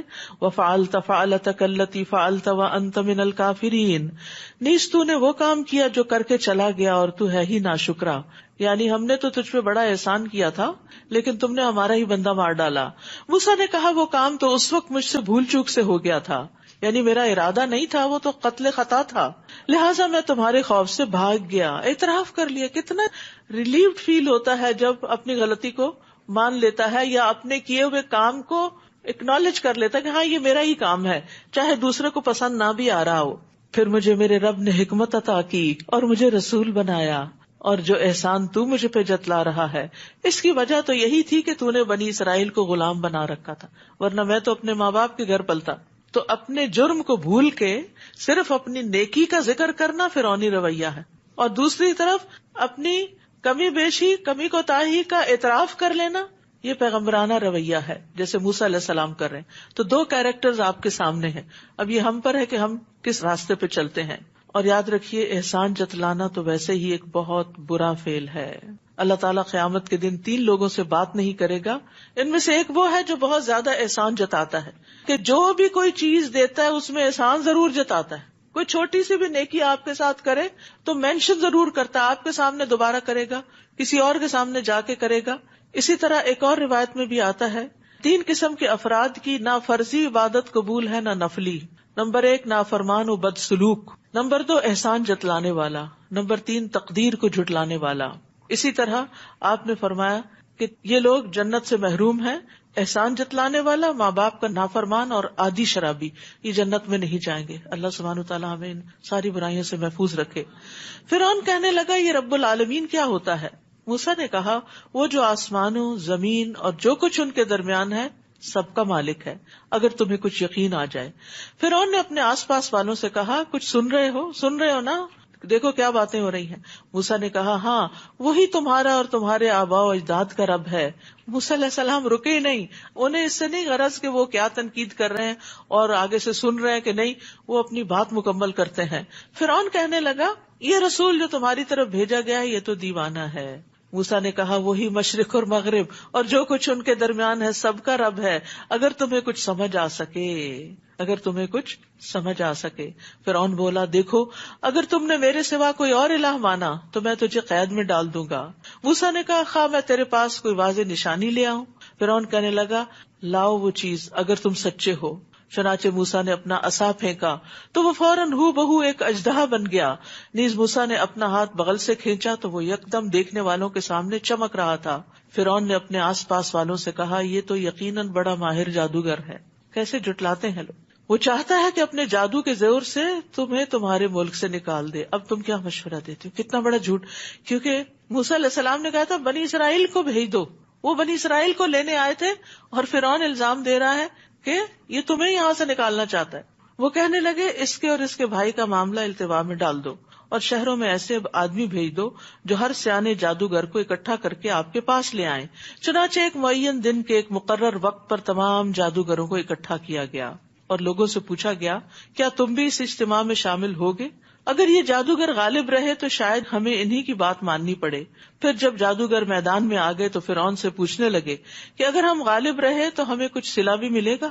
یہ ہوتا ہے پیغمبر اور جادوگر کا فرق۔ پیغمبر کوئی اجر نہیں مانگتا، صلہ نہیں مانگتا، اور جادوگر تو پہلے کانٹریکٹ کرتا ہے پھر اس کے بعد کام کرتا ہے۔ فرعون نے جواب دیا ہاں صلہ بھی ملے گا اور تمہیں ہمارے ہاں قرب بھی ملے گا، تم ہمارے مقربین میں شامل ہو جاؤ گے۔ موسیٰ نے جادوگروں سے کہا پھینکو جو بھی تم پھینکنا چاہتے ہو۔ چنانچہ انہوں نے اپنی رسیاں اور لاٹیاں پھینک دی اور کہنے لگے فرعون کی جے، یقیناً ہم ہی غالب رہیں گے۔ پھر موسیٰ نے اپنا عصا پھینکا تو جو کچھ جادوگروں نے شوبدے بنائے تھے اس نے انہیں فوراً نگلنا شروع کر دیا۔ یہ دیکھ کر جادوگر بے اختیار سجدے میں گر پڑے اور کہنے لگے ہم رب العالمین پر ایمان لے آئے جو موسیٰ اور ہارون کا رب ہے۔ ان پہ حق واضح ہوا اور وہ حق کے آگے جھک گئے کیونکہ تکبر نہیں تھا ان کے اندر۔ اور فرعون کو تو آگ لگ گئی ہوگی، بول اٹھا تو موسیٰ کی بات مان گئے پیشتر اس کے کہ میں تمہیں اس کی اجازت دیتا۔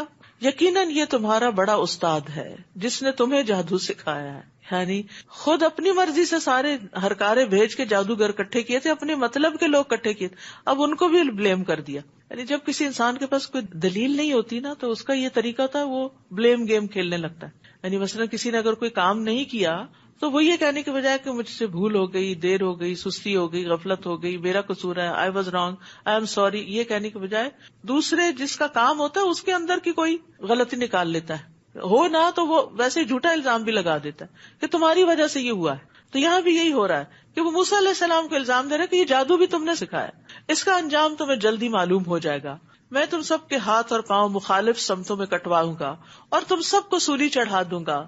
وہ کہنے لگے کچھ پرواہ نہیں، ہمیں اپنے رب کے حضور حاضر ہونا ہے، تم نے مارا تب بھی جانا ہے، خود مرے تب بھی جانا ہے، جب جانا وہی ہے تو یہ تو کوئی بڑی بات ہی نہیں کہ اس راستے میں ہماری جان بھی چلی جائے۔ ہم یہ توقع رکھتے ہیں کہ ہمارا رب ضرور ہماری خطائیں معاف فرما دے گا کیونکہ ہم سب سے پہلے ایمان لے آئے ہیں، اور ہم نے موسیٰ کو وحی کی کہ راتوں رات میرے بندوں کو لے کر نکل جاؤ، تمہارا تعاقب کیا۔ یہ مٹھی بھر لوگ ہیں جو ہمیں غصہ دلا رہے ہیں اور ہم یقیناً ایک مسلح جماعت ہیں۔ اس طرح ہم فرعونیوں کو ان کے باغات اور چشموں سے اور خزانوں اور بہترین قیام گاہوں سے نکال لائے۔ اللہ کی تدبیر دیکھ۔ اچھا ایک دن صبح کے وقت فرعونی ان کے تعاقب میں چل پڑے۔ پھر جب دونوں جماعتوں نے ایک دوسرے کو دیکھ لیا تو موسیٰ کے ساتھ ہی چیخ اٹھے کہ ہم تو پکڑے گئے۔ یعنی ابھی بنی اسرائیل اپنے اصل مقام کوئی بڑی سوچ بھی نہیں تھی۔ موسیٰ نے کہا کلا ان معی ربی سیہدین، ہرگز ایسا نہیں ہوگا، میرے ساتھ میرا رب ہے، وہ ضرور میری رہنمائی کرے گا کہ اب مجھے کیا کرنا ہے۔ تو اس سے اللہ کی معیت کا پتہ چلتا ہے کہ اللہ اپنے بندوں کے ساتھ ہوتا ہے، جیسے نبی صلی اللہ علیہ وسلم نے غار ثور میں فرمایا تھا لا تحزن ان اللہ معنا، غم نہ کرو اللہ ہمارے ساتھ ہے۔ ویسے تو اللہ تعالیٰ اپنے علم کے ساتھ ہر بندے کے ساتھ ہے، ہر بندے کے بارے میں اس کو خوب پتا ہے، لیکن یہاں پر خاص مدد دینے کے لیے ساتھ ہے، وہ معنی مراد ہے۔ چنانچہ ہم نے موسیٰ کو وحی کی کہ اپنا عصا سمندر پر مارو، چنانچہ سمندر پھٹ گیا اور اس کا ہر ایک حصہ ایک بڑے پہاڑ کی طرح ساکن و جامد ہو گیا، اور اسی جگہ ہم دوسرے گروہ کو بھی قریب لے آئے۔ موسیٰ اور اس کے تمام ساتھیوں کو تو ہم نے بچا لیا اور دوسرے گروہ کو وہاں غرق کر دیا۔ اس واقعے میں بھی ایک نشانی ہے، لیکن ان میں سے اکثر ماننے والے نہیں، اور بلا شبہ تمہارا رب ہی ہر چیز پر غالب اور رحم کرنے والا ہے۔ اور انہیں ابراہیم کا قصہ بھی سنائیے، جب اس نے اپنے باپ اور اپنی قوم سے پوچھا، یہ کیا چیزیں ہیں جن کی تم پوجا کرتے ہو؟ وہ کہنے لگے، ہم تو بتوں کی پوجا کرتے ہیں اور انہی کے پاس بیٹھے رہتے ہیں۔ ابراہیم نے پوچھا، جب تم انہیں پکارتے ہو تو یہ تمہاری بات سنتے ہیں یا تمہیں کوئی فائدہ یا نقصان پہنچا سکتے ہیں؟ وہ کہنے لگے، نہیں، بلکہ ہم نے اپنے آباء و اجداد کو ایسا کرتے پایا۔ ابراہیم نے کہا، بھلا دیکھو تو جن کو تم پوچھتے ہو اور تمہارے پہلے آباء و اجداد بھی پوچھتے رہے ہیں، یہ تو میرے دشمن ہیں، یعنی جو جہنم میں لے جانے والے ہیں، بجز رب العالمین کے۔ کون ہے رب العالمین؟ اتنا خوبصورت اس کو ڈیفائن کیا ابراہیم علیہ السلام نے، الذی خلقنی فہو یہدین، جس نے مجھے پیدا کیا اور وہی میری رہنمائی کرتا ہے، والذی هو یطعمنی ویسقین، وہی مجھے کھلاتا ہے اور پلاتا ہے۔ اسی لیے رات کو سوتے وقت آپ آخری دعا کیا کرتے ہیں؟ آخری دعاؤں میں الحمدللہ الذی اطعمنا وسقانا، آپ اس کی تعریف کر کے سوتے ہیں جو آپ کو کھلاتا ہے اور پلاتا ہے۔ وَإِذَا مَرِضْتُ فَهُوَ يَشْفِينِ، اور جب میں بیمار پڑتا ہوں تو وہی میری طرف منسوخ کیا، هُوَ يُطْعِمُنِي وَيَسْقِينِ وَإِذَا مَرِضْتُ، کہ جب میں بیمار ہوتا ہوں۔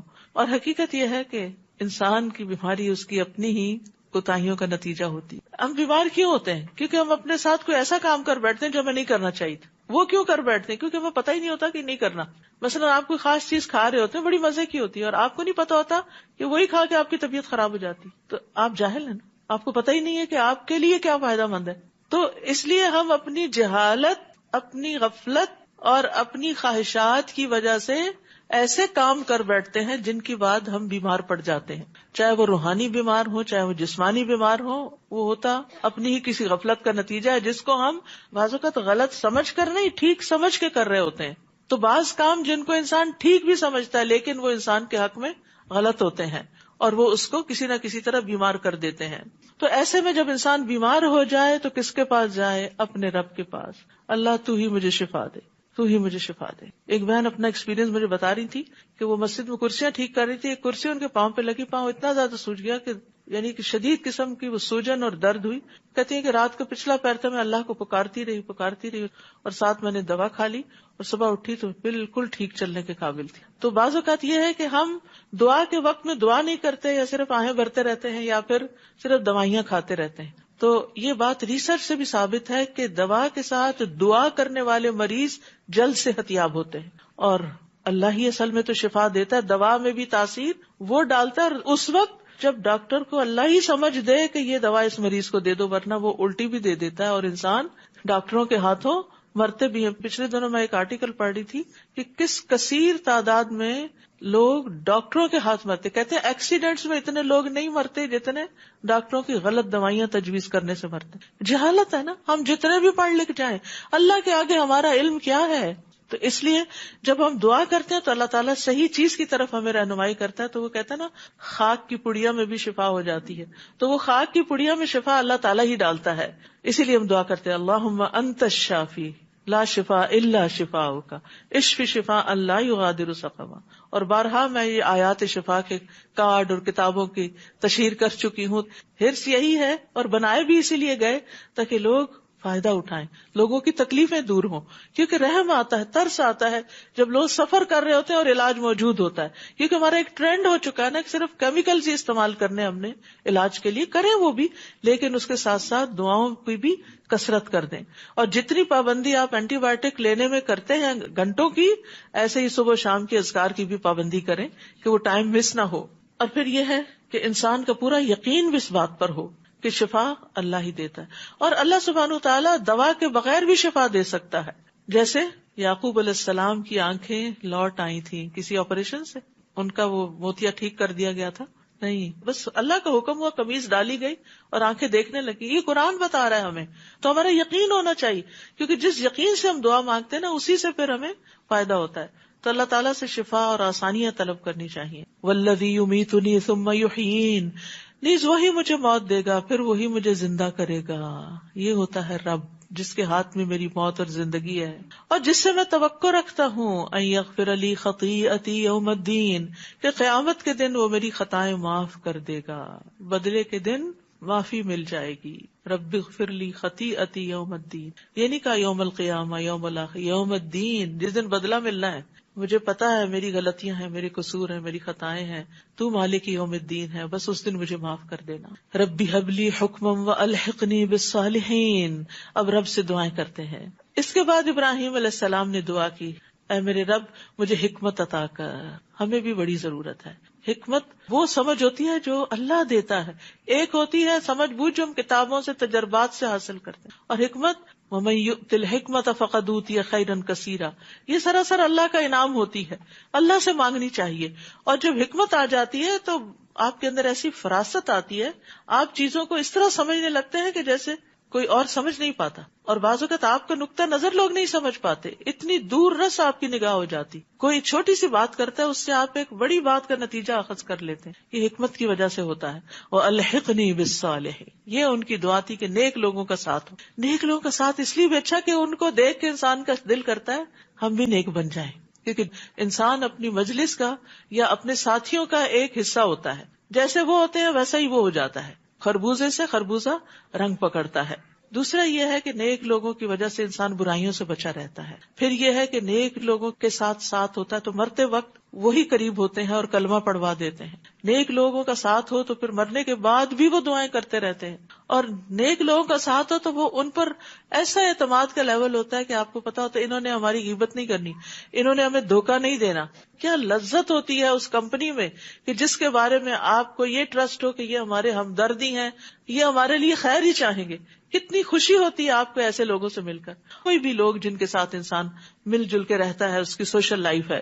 وَاجْعَلْ لِي لِسَانَ صِدْقٍ فِي الْآخِرِينَ، اور پچھلے لوگوں میں مجھے سچی ناموری عطا کرے. سچی ناموری کیوں؟ کیونکہ بہت سے لوگ کام نہیں کرتے لیکن تعریف بہت چاہتے. منافقین کی بھی کوالٹی تھی، وَيُحِبُّونَ أَن يُحْمَدُوا بِمَا لَمْ يَفْعَلُوا، وہ پسند کرتے ہیں کہ ان کی اس کام پہ تعریف کی جائے جو انہوں نے کیا ہی نہیں. استغفر اللہ. یہ ہم سب کو بھی اپنا جائزہ لینا چاہیے کہ ہم انڈیو ایڈوانٹیج تو نہیں لیتے کہ کام ہم نہیں کرتے، کام دوسرے کریں اور فرنٹ پہ ہم ہو کہ جیسے سارا کمال ہم نے کیا. تو ایسی چیز سے بھی پناہ مانگنی چاہیے، کیونکہ یہ بہت بڑا دھوکہ، انسان نیکیوں میں پیچھے رہ جاتا ہے. کیونکہ جب سب واہ واہ کرنے لگتے تو انسان تو ہوتا ہے میں تو بہت کچھ بن گیا ہوں. تو ہو سکتا ہے کہ ان کی آنکھوں کا دھوکہ اور وہ جھوٹی تعریف کر رہے ہوں، یا ویسے ہی آپ کی ایک کرٹیسی میں کوئی بات آپ کے لیے کہہ رہے ہوں. تو ابراہیم علیہ السلام نے بڑی خوبصورت دعا مانگی کہ اللہ سچی ناموری، یعنی جو واقعی درست ہو اور بعد میں بھی لوگ اچھے الفاظ سے یاد کریں تاکہ ان کے لیے بھی ایک نمونہ بن جاؤں. تو اللہ سبحانہ وتعالیٰ نے ابراہیم علیہ السلام کو کیا بنا دیا، پھر نبی صلی اللہ علیہ وسلم اور آپ کے ساتھیوں کے لیے کیا ہے، بہترین نمونہ ہے. اور مجھے نعمتوں والی جنتوں کے وارثوں میں شامل کر دے، اور میرے باپ کو معاف کر دے، بلا شبہ وہ گمراہوں میں سے ہے. اور جس دن لوگ دوبارہ اٹھائے جائیں گے مجھے رسوا نہ کرنا، یعنی باپ کی وجہ سے. جس دن مال اور اولاد کام نہ آئے گی، مال اور بیٹے فائدہ نہ دیں گے، بجز اس کے کہ کوئی اطاعت گزار دل لے کر اللہ کے حضور حاضر ہو. الا من اتى اللہ بقلب سلیم.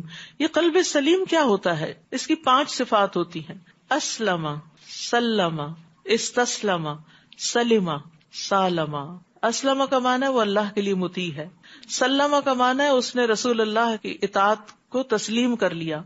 استسلم کا معنی اس نے اللہ کی قضاء اور قدر کے فیصلے کو قبول کر لیا. سلم کا معنی ہے وہ ہر اس چیز سے سلامتی میں آ گیا، پاک ہو گیا جو اللہ کے ذکر اور عبادت سے دور کرنے والی ہے.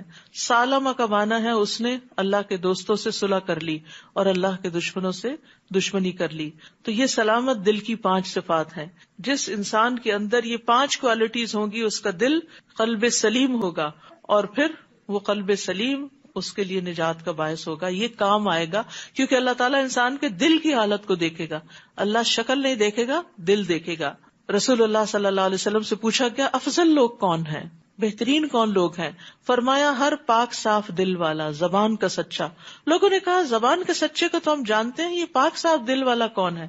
فرمایا پرہیزگار، صاف ستھرا، جس کے دل میں نہ گناہ ہو، نہ ظلم، نہ کینہ، نہ حسد. اللہ ہم ان سب چیزوں سے بچائے، کیونکہ کہیں نہ کہیں سے حسد آ ہی جاتا ہے انسان کے اندر، اور یہ اللہ کے رحمت سے ہی انسان سے دور ہوتا ہے. اور قلب سلیم کی دعا بھی کرنی چاہیے. وَأَسْأَلُكَ قَلْبًا سَلِيمًا وَلِسَانًا صَادِقًا وَأُزْلِفَتِ الْجَنَّةُ لِلْمُتَّقِينَ. اس دن جنت پرہیزگاروں کے قریب لے آئی جائے گی اور گمراہ لوگوں کو جہنم سامنے دکھائی جائے گی، اور ان سے کہا جائے گا تمہارے وہ معبود کہاں ہیں جن کی تم اللہ کے سوا پوجا کرتے تھے؟ کیا وہ تمہاری مدد کر سکتے ہیں یا وہ اپنے آپ کو بچا سکتے ہیں؟ ان معبودوں کو اور ان گمراہوں کو جہنم میں منہ کے بل پھینک دیا جائے گا، اور ابلیس کے سب لشکروں کو بھی جو اس کے ساتھی ہیں. قالوا وهم فيها يختصمون. جہنم میں یہ سب آپس میں جھگڑ رہے ہوں گے. گمراہ لوگ اپنے معبودوں سے کہیں گے تاللہ ان كنا لفی ضلال مبین، اللہ کی قسم ہم تو واضح گمراہی میں مبتلا تھے. اب کیا فائدہ ماننے کا؟ دنیا میں کاش نظر آ جاتی، آنکھیں کھل جاتی. جبکہ تمہیں رب العالمین کے برابر سمجھ رکھا تھا، ہمیں مجرموں نے اس گمراہی میں ڈالا تھا. اب دوسروں کو بلیم کریں گے، آج تو ہمارا کوئی سفارشی بھی نہیں، نہ کوئی مخلص دوست. کاش اگر ہمیں ایک دفعہ پھر دنیا میں لوٹنے کا موقع مل جائے تو ہم مومنوں میں شامل ہوں. مخلص دوست ہوتے تو دنیا میں ہی برائی سے روکتے. ان فی ذلک لآیہ وما کان اکثرهم مؤمنین. اس میں بھی ایک نشانی ہے اور ان میں سے اکثر ایمان لانے والے نہیں، اور بے شک آپ کا رب ہی سب پر غالب اور رحم کرنے والا ہے. نوح کی قوم نے بھی رسولوں کو جھٹلایا تھا، جبکہ ان کے بھائی نوح نے ان سے کہا کیا تم اللہ سے نہیں ڈرتے؟ میں تمہارے لیے ایک امانت دار رسول ہوں، لہٰذا اللہ سے ڈرو اور میری اطاعت کرو. میں تم سے اس تبلیغ پر کوئی صلہ نہیں مانگتا، میرا صلہ تو اللہ رب العالمین کے ذمہ ہے، لہٰذا تم اللہ سے ڈرتے رہو اور میری اطاعت کرو. وہ کہنے لگے کیا ہم تجھ پر ایمان لائیں، حالانکہ تمہاری پیروی تو بہت گھٹیا لوگوں نے کی ہے. نوح علیہ السلام نے کہا میں کیا جانوں کہ وہ کیا کام کرتے ہیں، ان کا حساب تو میرے رب کے ذمہ ہے. کاش تم شعور رکھتے، میں ایمان لانے والوں کو پرے ہٹانے والا نہیں، میں تو بس ایک صاف صاف ڈرانے والا ہوں. وہ کہنے لگے نوح اگر تم باز نہ آئے تو تمہیں سنسار کر دیا جائے گا. تو نوح علیہ السلام نے دعا کی اے رب میری قوم نے مجھے جھٹلا دیا، لہٰذا میرے اور ان کے درمیان قطعی فیصلہ کر دے اور مجھے اور میرے ساتھی مومنوں کو ان سے نجات دے. چنانچہ ہم نے اسے اور اس کے ساتھیوں کو ایک بھری ہوئی کشتی میں سوار کر کے بچا لیا اور اس کے بعد باقی لوگوں کو غرق کر دیا. اس واقعے میں بھی ایک نشانی ہے مگر ان میں سے اکثر لوگ ماننے والے نہیں، اور یقیناً تمہارا رب سب پر غالب اور رحم کرنے والا ہے. قوم عاد نے بھی رسولوں کو جھٹلایا تھا، جبکہ ان کے بھائی ہود نے انہیں کہا تھا کیا تم اللہ سے نہیں ڈرتے؟ میں تمہارے لیے امانت دار رسول ہوں، تو اللہ سے ڈرو اور میری اطاعت کرو. میں تم سے اس تبلیغ کا کوئی صلہ نہیں مانگتا، میرا صلہ میرا اجر تو اللہ رب العالمین کے ذمہ ہے.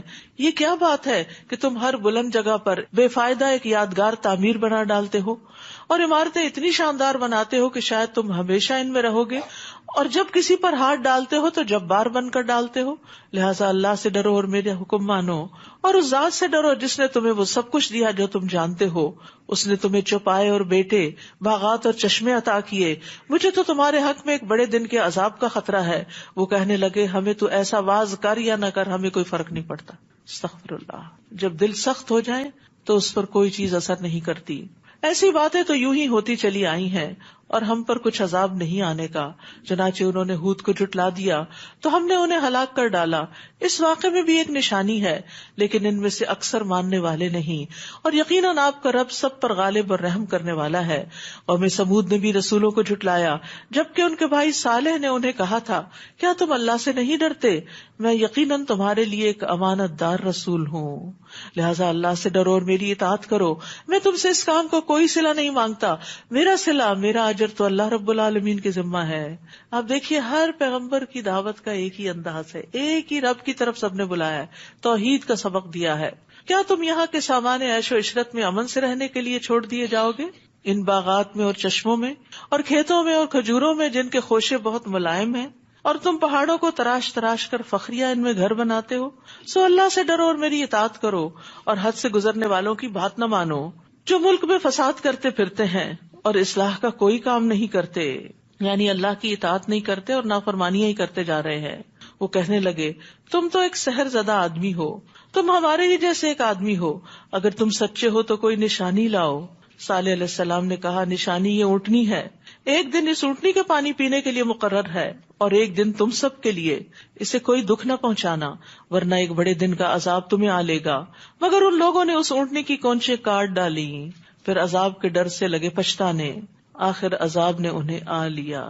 اس واقعے میں بھی ایک نشانی ہے، مگر ان میں سے اکثر ماننے والے نہیں۔ یاد رکھیے جب بھی کسی گناہ پر پچھتاوا ہو تو توبہ کریں، خالی پچھتاتے نہ رہیں۔ بہت سے لوگ پچھتانے میں اپنی انرجی ویسٹ کر دیتے ہیں، کاش میں یہ نہ کرتی، میں یہ گناہ نہ کرتی، میں وہاں نہ جاتی۔ نہیں، اب کیا کریں؟ انڈو کریں اس کو۔ ان الحسنات یذہبن السیئات، نیکیاں برائیوں کو دور کر دیتی۔ اسی طرح کسی انسان کے حق میں کوئی کمی کوتاہی ہو، کسی کی غیبت ہو گئی مثلا، آپ نے کوئی غلط مذاق کر دیا اور اس کا دل ٹوٹ گیا، کسی کے ساتھ آپ نے کوئی اور بدگمانی کر لی، اب بعد میں جو ضمیر ہوتا ہے نا وہ انسان کو بتاتا ضرور ہے ایک دفعہ یہ تم نے ٹھیک نہیں کیا۔ جس چیز پر اندر سے آواز آئے یہ ٹھیک نہیں، فوراً یہ توبہ استغفار شروع کر دی، یا اللہ تو مجھے معاف کر دے۔ پتہ نہیں کیسے منہ سے بات نکلی، میں نے ایسے سوچا ہی کیوں، یہ کام کیوں کر دیا، میں نے اس کو نہ کیوں کر دی۔ بازو کا تو ہوتا ہے نا کوئی شخص ضرورت لے کے آتا ہے تو آپ غصے میں بیٹھے ہوتے ہیں، اس کو نہ کر دیتے ہیں اور بعد میں آپ کو افسوس ہوتا ہے، واپس چلے جائیں، سوری مجھ سے غلطی ہو گئی۔ پھر اسی طرح اللہ سبحانہ وتعالیٰ کے حق میں کوئی کمی ہو گئی، فوراً توبہ۔ تو اس چیز سے انسان کی انرجی پازیٹو رخ پہ چل پڑتی ہے اور وہ پریشانیوں اور غم سے اور تکلیف سے محفوظ ہو جاتا ہے۔ ورنہ شیطان کا طریقہ یہی ہے، پہلے غلطی کرواؤ اور پھر جب کر بیٹھے تو نادمی کرواتے رہو، پشیمان ہی رکھو، پریشان ہی رکھو۔ تو شیطان کی ان دونوں چالوں سے محفوظ رہنا ہے۔ آخر عذاب نے انہیں آ لیا کیونکہ توبہ جو نہیں کی۔ اس واقعے میں بھی ایک نشانی ہے، مگر ان میں سے اکثر ماننے والے نہیں۔ بلا شبہ آپ کا رب بھی سب پر غالب اور رحم کرنے والا ہے۔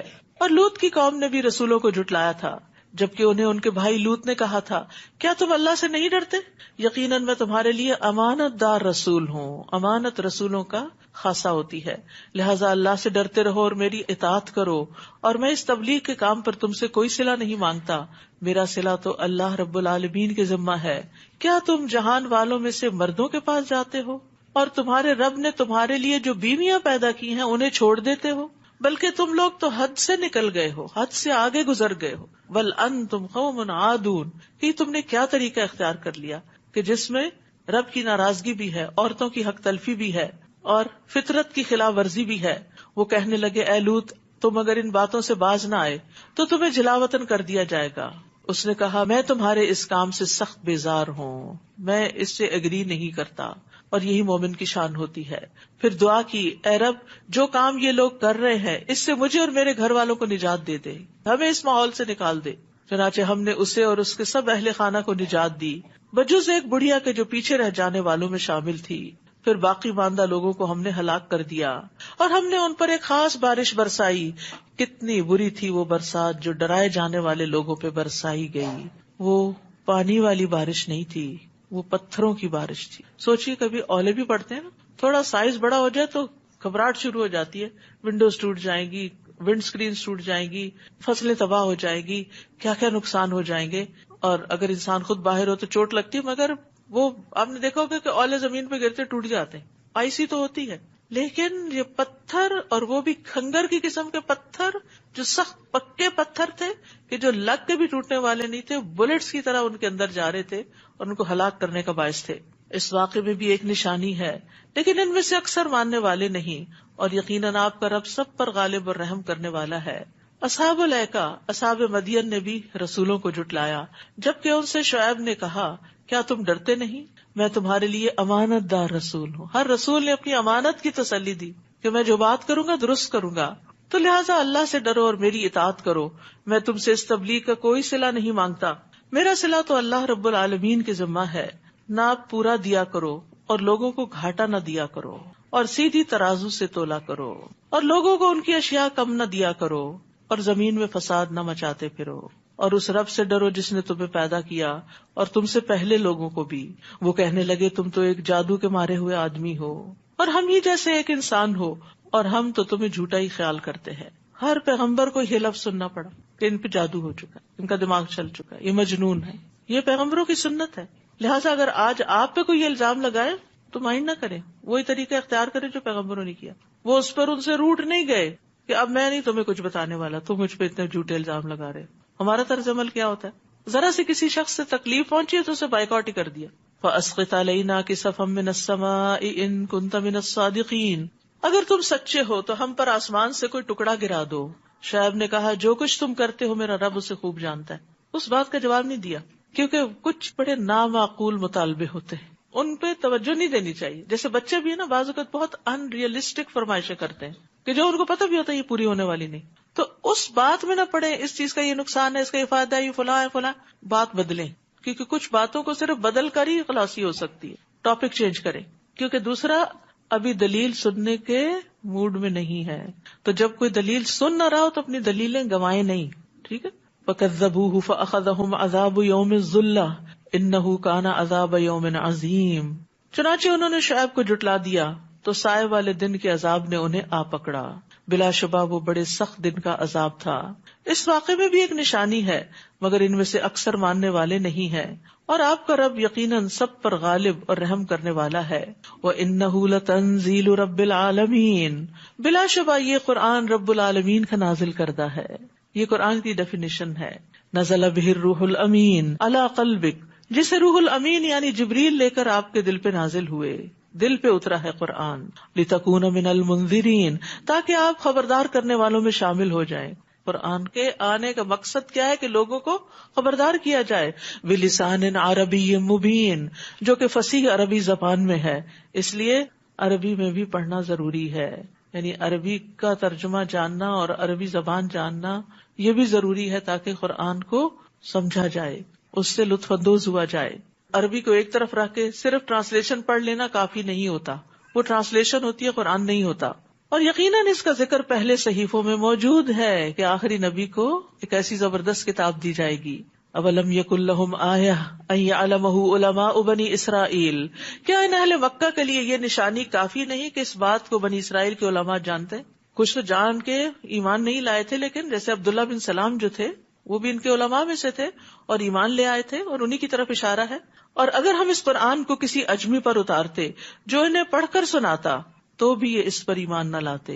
اس طرح ہم نے مجرموں کے دل میں بس بےہودہ اعتراضات کرنا ہی ڈال دیا ہے کہ جب تک وہ دردناک عذاب نہ دیکھ لیں وہ ایمان نہیں لائیں گے. پھر اچانک ان پر دردناک عذاب آ جائے گا اور انہیں خبر تک نہ ہوگی. اس وقت وہ کہیں گے کیا ہمیں کچھ مہلت مل سکتی ہے؟ کیا یہ ہمارا عذاب جلد طلب کرتے ہیں؟ بھلا دیکھو اگر ہم انہیں برسوں عیش کرنے کی مہلت دے دیں پھر ان پر وہ عذاب آ جائے جس کا ان سے وعدہ کیا جاتا ہے تو بھی وہ سامان عیش و عشرت جس سے وہ لطف اندوز ہو رہے تھے ان کے کچھ کام نہ آئے گا. انسان کی موت کتنی بھی ٹل جائے، کتنا بھی انسان اس سے بچ جائے، لیکن ایک دن اس کو مرنا ہے. موت سے بچ نہیں سکتا. امام غزالی کی وہ مشہور کہاوت آپ نے سن رکھی ہوگی نا کہ ایک شخص کے پیچھے شیر لگ گیا، آگے کنواں تھا، اس میں اس نے چھلانگ لگا دی اور رسی پکڑ کے کہا میں محفوظ ہو گیا ہوں. لیکن نکلوں گا جب باہر جب شیر جائے گا تو شیر بھی وہیں کھڑا رہا، اس کو بھی خوشبو آ رہی تھی. تو اتنے میں اس نے دیکھا کہ جو رسی ہے اس کو 2 چوہے کتر رہے ہیں، اور پھر تھوڑی دیر میں اس کی نظر ایک ہنی کام پہ پڑی تو وہاں سے وہ شہد لے کے کھانے میں مصروف ہو گیا. جب وہ کھانے لگا تو اس کو بڑا مزہ آ گیا اور اس کو بھول گیا کہ شیر بھی کھڑا ہے اور جو 2 چوہے ہیں وہ بھی رسی کتر رہے ہیں. تو انسان کا حال یہی ہے کہ وہ ہنی کھانے میں مصروف ہے اور 2 چوہے کیا ہیں؟ دن رات. تو یہ دن رات ہماری زندگی کو کم کر رسی کتر رہے ہیں، کترتے کترتے ایک دن پوری کتر جائیں گے. اور موت جو ہے وہ تو سر پہ کھڑی ہے شیر کی طرح، اس نے تو ٹلنا ہی نہیں. لیکن انسان یہ سمجھتا ہے کہ ابھی کچھ دن اور مزے کر لو. تو بھلا جتنے بھی انسان مزے کر لے آخر ایک دن تو مرنا ہی ہے. اس لیے عقل مند ہوئے جو اس کی تیاری کر لے، وہ ہنی کھانے میں مصروف نہ رہے، وہ دنیا کے میٹھے کے پیچھے نہ بھاگتا رہے کہ صرف اپنی خواہشات کی پیروی کرنا. دنیا کے مثلاً کون کون سے اہم کام ہوتے ہیں؟ تعلیم حاصل کرنا، شادی کرنا، یا گھر خریدنا، یا اور پراپرٹی بنانا، جاب کرنا وغیرہ وغیرہ. کوئی بھی چیز جس کو انسان اپنی زندگی میں بڑا اہم سمجھتا ہے کہ مجھے یہ کرنا ہے، تو پھر اس کے لیے کیا کرتا ہے؟ دن رات سوچتا ہے سوچتا ہے سوچتا ہے سوچتا ہے، پھر اس کے لیے سامان اکٹھا کرتا ہے، اس کے لیے اسباب مہیا کرتا ہے، اور پھر اس کو ایگزیکیوٹ کرتا ہے. اور جس وقت وہ دن آتا ہے جب اس نے اس کو پریزنٹ کرنا ہوتا ہے، یا وہ خاص دن ہوتا ہے جس دن اس کو ڈگری ملنی ہوتی، تو پھر اس دن اس کو خوشی اور اطمینان ہوتا ہے. اور جو تیاری نہیں کرتا وہ اس دن فیل ہوتا ہے. تو اسی طرح جو لوگ موت کی تیاری کرتے ہیں وہ دن رات موت کے بارے میں سوچتے بھی ہیں. سوچتے اس معنی نہیں کہ ڈپریشن اس طرح کا ہو جائے کہ انسان کچھ کرنے کے قابل نہ رہے اور بیمار پڑ جائے. یہ سوچنا فائدہ نہیں دیتا. سوچنا یہ کہ اس کے لیے سامان اکٹھا کروں، پلاننگ کروں، تیاری کروں کہ جب موت آئے گی تو کیا ہوگا، میں کہاں ہوں گا، میں کن کے ہاتھوں میں ہوں گا، میرے ساتھ کیا بیتے گی، قبر میں کیا ہوگا، وہ سوال کیا ہے ان کے لیے، اور قبر میں نیک اعمال کتنے چاہیے وہ بھی کچھ کر کے رکھ لوں. یعنی جس طرح بیٹی کی شادی کی جہیز کی تیاری اور شادی کے کپڑوں کی تیاری کرتے، اسی طرح اپنے کفن اور اپنے آگے کے نیک اعمال کی تیاری بھی کرنی چاہیے.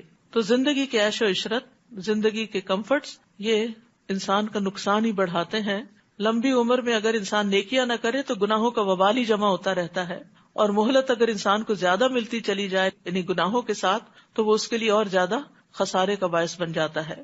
نبی صلی اللہ علیہ وسلم نے فرمایا یقیناً اللہ اس بندے کا عذر پورا کر دیتے ہیں جسے اللہ نے 60 یا 70 سال کی زندگی عطا فرمائی ہو. یقیناً اللہ اس کا عذر پورا کر دیتے ہیں، یقیناً اس کا عذر پورا کر دیتے ہیں. اب اس کے پاس کوئی بہانہ نہیں رہتا کہ ہائے میں تو اتنا مصروف تھا کہ مجھے نیکی کرنے کا موقع نہیں ملا، کیونکہ 60-70 سال کی عمر وہ ہوتی ہے جس میں انسان نے جو بننا ہوتا ہے بن چکا ہوتا ہے، جو جاب کرنی ہوتی کر چکا ہوتا ہے، وہ ریٹائر ہو چکا ہوتا ہے، عام طور پہ بچوں کی بھی شادیاں ہو چکی ہوتی ہیں، ساری ذمہ داریوں سے فارغ ہوتا ہے. اب بھی اگر وہ صرف دنیا کی رونقوں میں ہی جی رہا ہے اور اپنی آخرت کی تیاری نہیں کر رہا تو پھر خسارے میں ہی ہے. یہ وقت تو پھر زیادہ سے زیادہ میکسیمم انسان کو آخرت پر فوکس ہو کے گزارنا چاہیے. اس کا مطلب نہیں کہ پچھلی زندگی غفلت میں گزارے، لیکن جس کے 60 سال پورے ہو جائے اس کو تو پھر آگے کی زیادہ سوچنی چاہیے پیچھے کی نسبت. لیکن افسوس یہ کہ آج کل بعض بزرگ جو ہیں وہ اپنی زندگی گزار کے بچوں کی زندگیوں میں ہی انٹرفیئر کر رہے ہوتے ہیں اور ان کا جینا حرام کیا ہوتا ہے. ہم نے بھی تجربے کیے، وہ بھی کر کے سیکھ جائیں گے. اگر ہماری بات نہیں بھی مانتے تو سو واٹ، کیا بڑی بات ہے، وہ بھی سیکھ جائیں گے، ایک دن سمجھ آ جائے گی ان کو بھی. تو بجائے اس کے کہ ہم ان کے لیے پریشان رہیں اور جلے کوڑے اور ہر روز فون لگا کے ان کے ہی حالات معلوم کرتے رہیں اور ان کو نصیحتیں کرتے رہیں، بہتر ہے ہم اپنے آپ کو کسی اچھے نیک کام میں مصروف کریں تاکہ خوشحال رہیں، خوش رہیں اور اس کے ساتھ ساتھ آگے کی تیاری ہوتی رہے، وقت ضائع ہونے سے بچ جائے. اور ہم نے کبھی کسی ایسی بستی کو ہلاک نہیں کیا جہاں کوئی ڈرانے والا نہ بھیجا ہو جو انہیں نصیحت کرے، اور ہم ظالم نہیں. اور اس قرآن کو شیاطین تو لے کر نہیں اترے، یہ بات تو ان کے لائق ہی نہیں اور نہ وہ ایسا کر سکتے ہیں، وہ تو اسے سن پانے سے بھی دور رکھے گئے ہیں، یعنی جب وحی نازل ہوئی. بس اے نبی اللہ کے ساتھ کسی اور کو الہ نہ پکاریے ورنہ آپ بھی سزا پانے والوں میں شامل ہو جائیں گے. شرک اللہ کو کسی سے بھی گوارا نہیں، اور اپنے کنبے کے قریبی رشتہ داروں کو برے انجام سے ڈرائیے. یعنی دین کی دعوت کا آغاز اپنے خاندان سے ہونا چاہیے، لیکن یہ نہیں کہ ساری زندگی انسان انہی میں الجھا رہے. بہت دفعہ ایسا ہوتا ہے کہ آپ گھر والوں کو بتا کے تھکتے وہ مان کے نہیں دیتے، انسان سوچتا ہے میں کون سی شکل لے کے لوگوں کے سامنے جاؤں، لوگ کہیں گے اپنے گھر والوں کو تو دیکھو. بھئی نہیں وہ مانتے، کیا وہ جو دوسروں کو بتاتا اپنے گھر والوں سے غافل ہوگا؟ یعنی جس چیز کو وہ دوسروں کے لیے اچھا سمجھتا ہے تو پہلے تو وہ اپنے بچوں کے لیے اور اپنے بہن بھائیوں کے لیے اچھا سمجھتا ہے، لیکن ہمیشہ گھر والے توجہ نہیں دیتے بات پر. گھر کی مرغی دال برابر. تو انسان کو اس خیر کے کام کو پھر روکنا نہیں چاہیے. وَاخْفِضْ جَنَاحَكَ لِمَنِ اتَّبَعَكَ مِنَ الْمُؤْمِنِينَ، اور ایمان لانے والوں میں سے جو آپ کی اتباع کرے ان سے تواضع سے پیش آئیے، ساتھیوں کے ساتھ نرمی.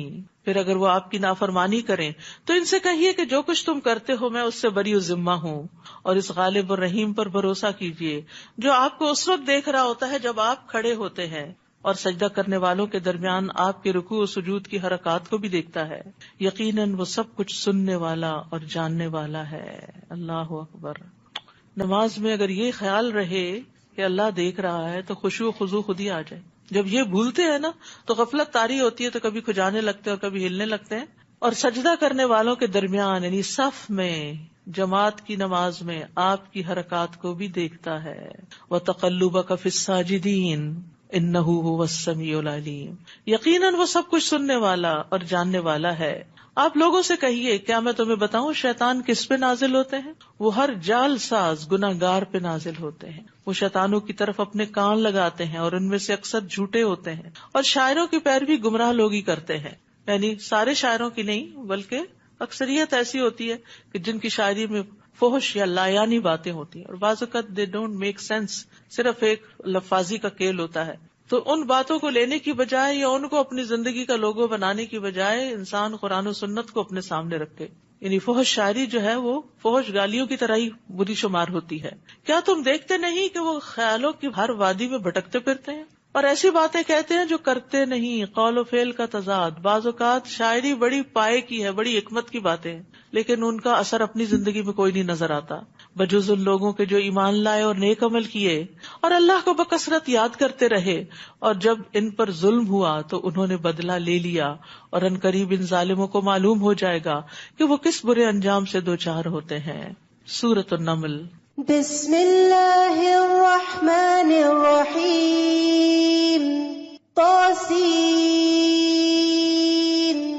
تلک آیات القرآن وکتاب مبین ہدی وبشری للمؤمنین الذین یقیمون الصلاة ویؤتون الزکاة وهم بالآخرة هم يوقنون إن الذين لا يؤمنون بالآخرة زينا لهم أعمالهم فهم يعمهون۔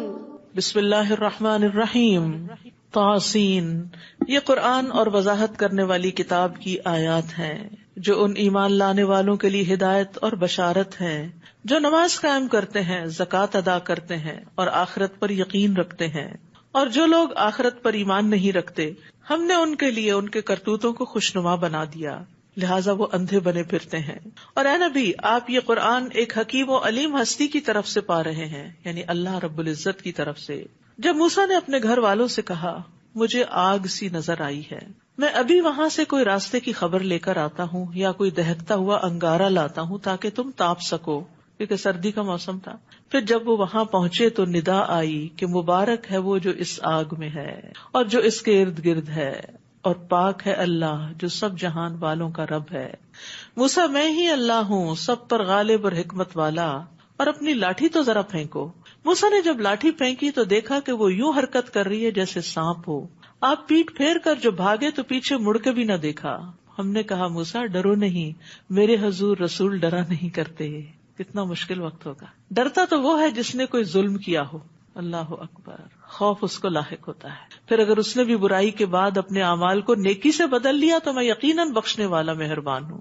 کتنی بڑی رحمت ہے اللہ کی، کتنی خوشخبری ہے۔ کون ہے ہم میں سے جس نے ظلم نہ کیا ہو؟ ہم سب کو اللہ کی یہ خوشخبری چاہیے کہ وہ گناہوں کو بخشنے والا ہے۔ تو غلطی ہو جائے تو اس کے بعد فوراً نیکی کا کام کر لیں، چاہے بندوں کے حق میں ہو یا اللہ سبحانہ وتعالیٰ کے حق میں، اور اپنا ہاتھ اپنے گریبان میں داخل کرو، وہ کسی مرض کے بغیر چمکتا ہوا نکلے گا۔ یہ 2 معجزے من جملہ ان 9 معجزات کے تھے جو فرعون اور اس کی قوم کے لیے موسیٰ کو دیے گئے۔ بلا شبہ وہ بدکردار لوگ تھے۔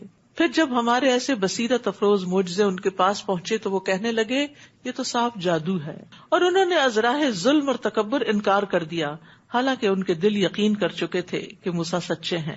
پھر دیکھیے ان مفسدوں کا انجام کیا ہوا۔ وَلَقَدْ آتَيْنَا دَاوُودَ وَسُلَيْمَانَ عِلْمًا، ہم نے داؤد اور سلیمان کو علم عطا کیا۔ اللہ سبحانہ تعالیٰ نے 300 سے زائد رسول بھیجے، جن میں سے 5 اولو العزم رسول ہیں، اور پھر ان کے بعد داؤد اور سلیمان علیہ السلام بھی بڑے اہم رسول ہیں۔ تِلْكَ الرُّسُلُ فَضَّلْنَا بَعْضَهُمْ عَلَى بَعْضٍ، یہ رسول جن میں سے ہم نے بعض کو بعض پر فضیلت عطا کی۔ تو داؤد اور سلیمان علیہ السلام کو بھی باقی پیغمبروں پر فضیلت عطا ہوئی تھی۔ علم بہت بڑی نعمت، حالانکہ ان کے پاس اور بھی بہت کچھ تھا، لیکن اللہ تعالیٰ نے ان چیزوں کا ذکر نہیں کیا۔ فضیلت کی بنیاد علم ہے۔ وہ دونوں کہنے لگے ہر طرح کی تعریف اس اللہ کے لیے ہے جس نے ہمیں اپنے بہت سے مومن بندوں پر فضیلت عطا کی۔ الحمدللہ الذی فضلنا علی کثیر من عبادہ المؤمنین۔ اور داؤد کے سلیمان وارث ہوئے۔ انہوں نے کہا لوگوں، ہمیں پرندوں کی بولی سکھائی گئی ہے اور ہر چیز بھی دی گئی ہے۔ وَأُوتِينَا مِن كُلِّ شَيْءٍ، ہر نعمت ہے ہمارے پاس۔ بلا شبہ یہ اللہ کا نمایاں فضل ہے۔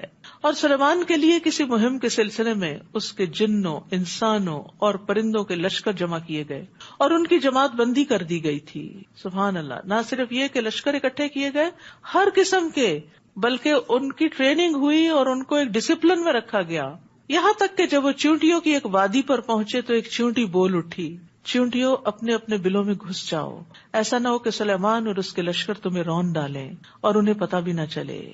یاد رکھیے باقی مخلوق بھی اللہ کی تسبیح کرتی ہے، شعور رکھتی ہے، اور بعض کو تو یہ پتا ہے کہ انسان نیک کام کر رہے ہیں یا برے کام کر رہے ہیں۔ تو یہاں پر چیونٹیوں کی عقل مندی کی بات کی جا رہی ہے۔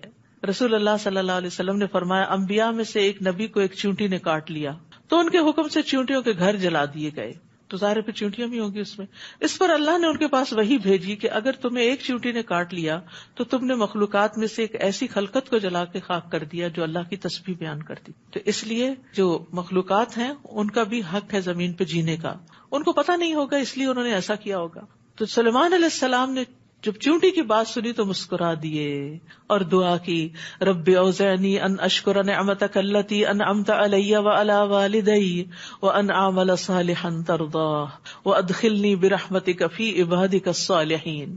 اے میرے رب مجھے توفیق دے کہ میں تیری اس نعمت کا شکر ادا کر سکوں جو تو نے مجھے اور میرے والدین کو عطا کی، یعنی داؤد علیہ السلام، اور اس بات کی بھی کہ میں ایسے اچھے کام کروں جو تجھے پسند ہوں. کتنی خوبصورت دعا ہے. اور اپنی رحمت سے مجھے اپنے صالح بندوں میں داخل کر لے. دیکھیے جو نیک لوگ ہوتے ہیں نا، جب ان کو کوئی نعمت ملتی ہے تو اسپونٹینیسلی ان کے منہ سے شکر کے ایسے الفاظ نکلتے ہیں. یہ دعا کیا ہے؟ دراصل شکر کے الفاظ ہیں. تو جو نعمتوں کا قدردان ہوتا ہے وہ اللہ کی حمد و ثنا بیان کرتا ہے. اور یہاں پر سلیمان علیہ السلام کے مسکرانے اور ہنسنے کی بات بھی ہوئی. یاد رکھیے انبیاء کا ہنسنا جو ہے وہ زیادہ تر مسکرانا ہی ہوتا تھا.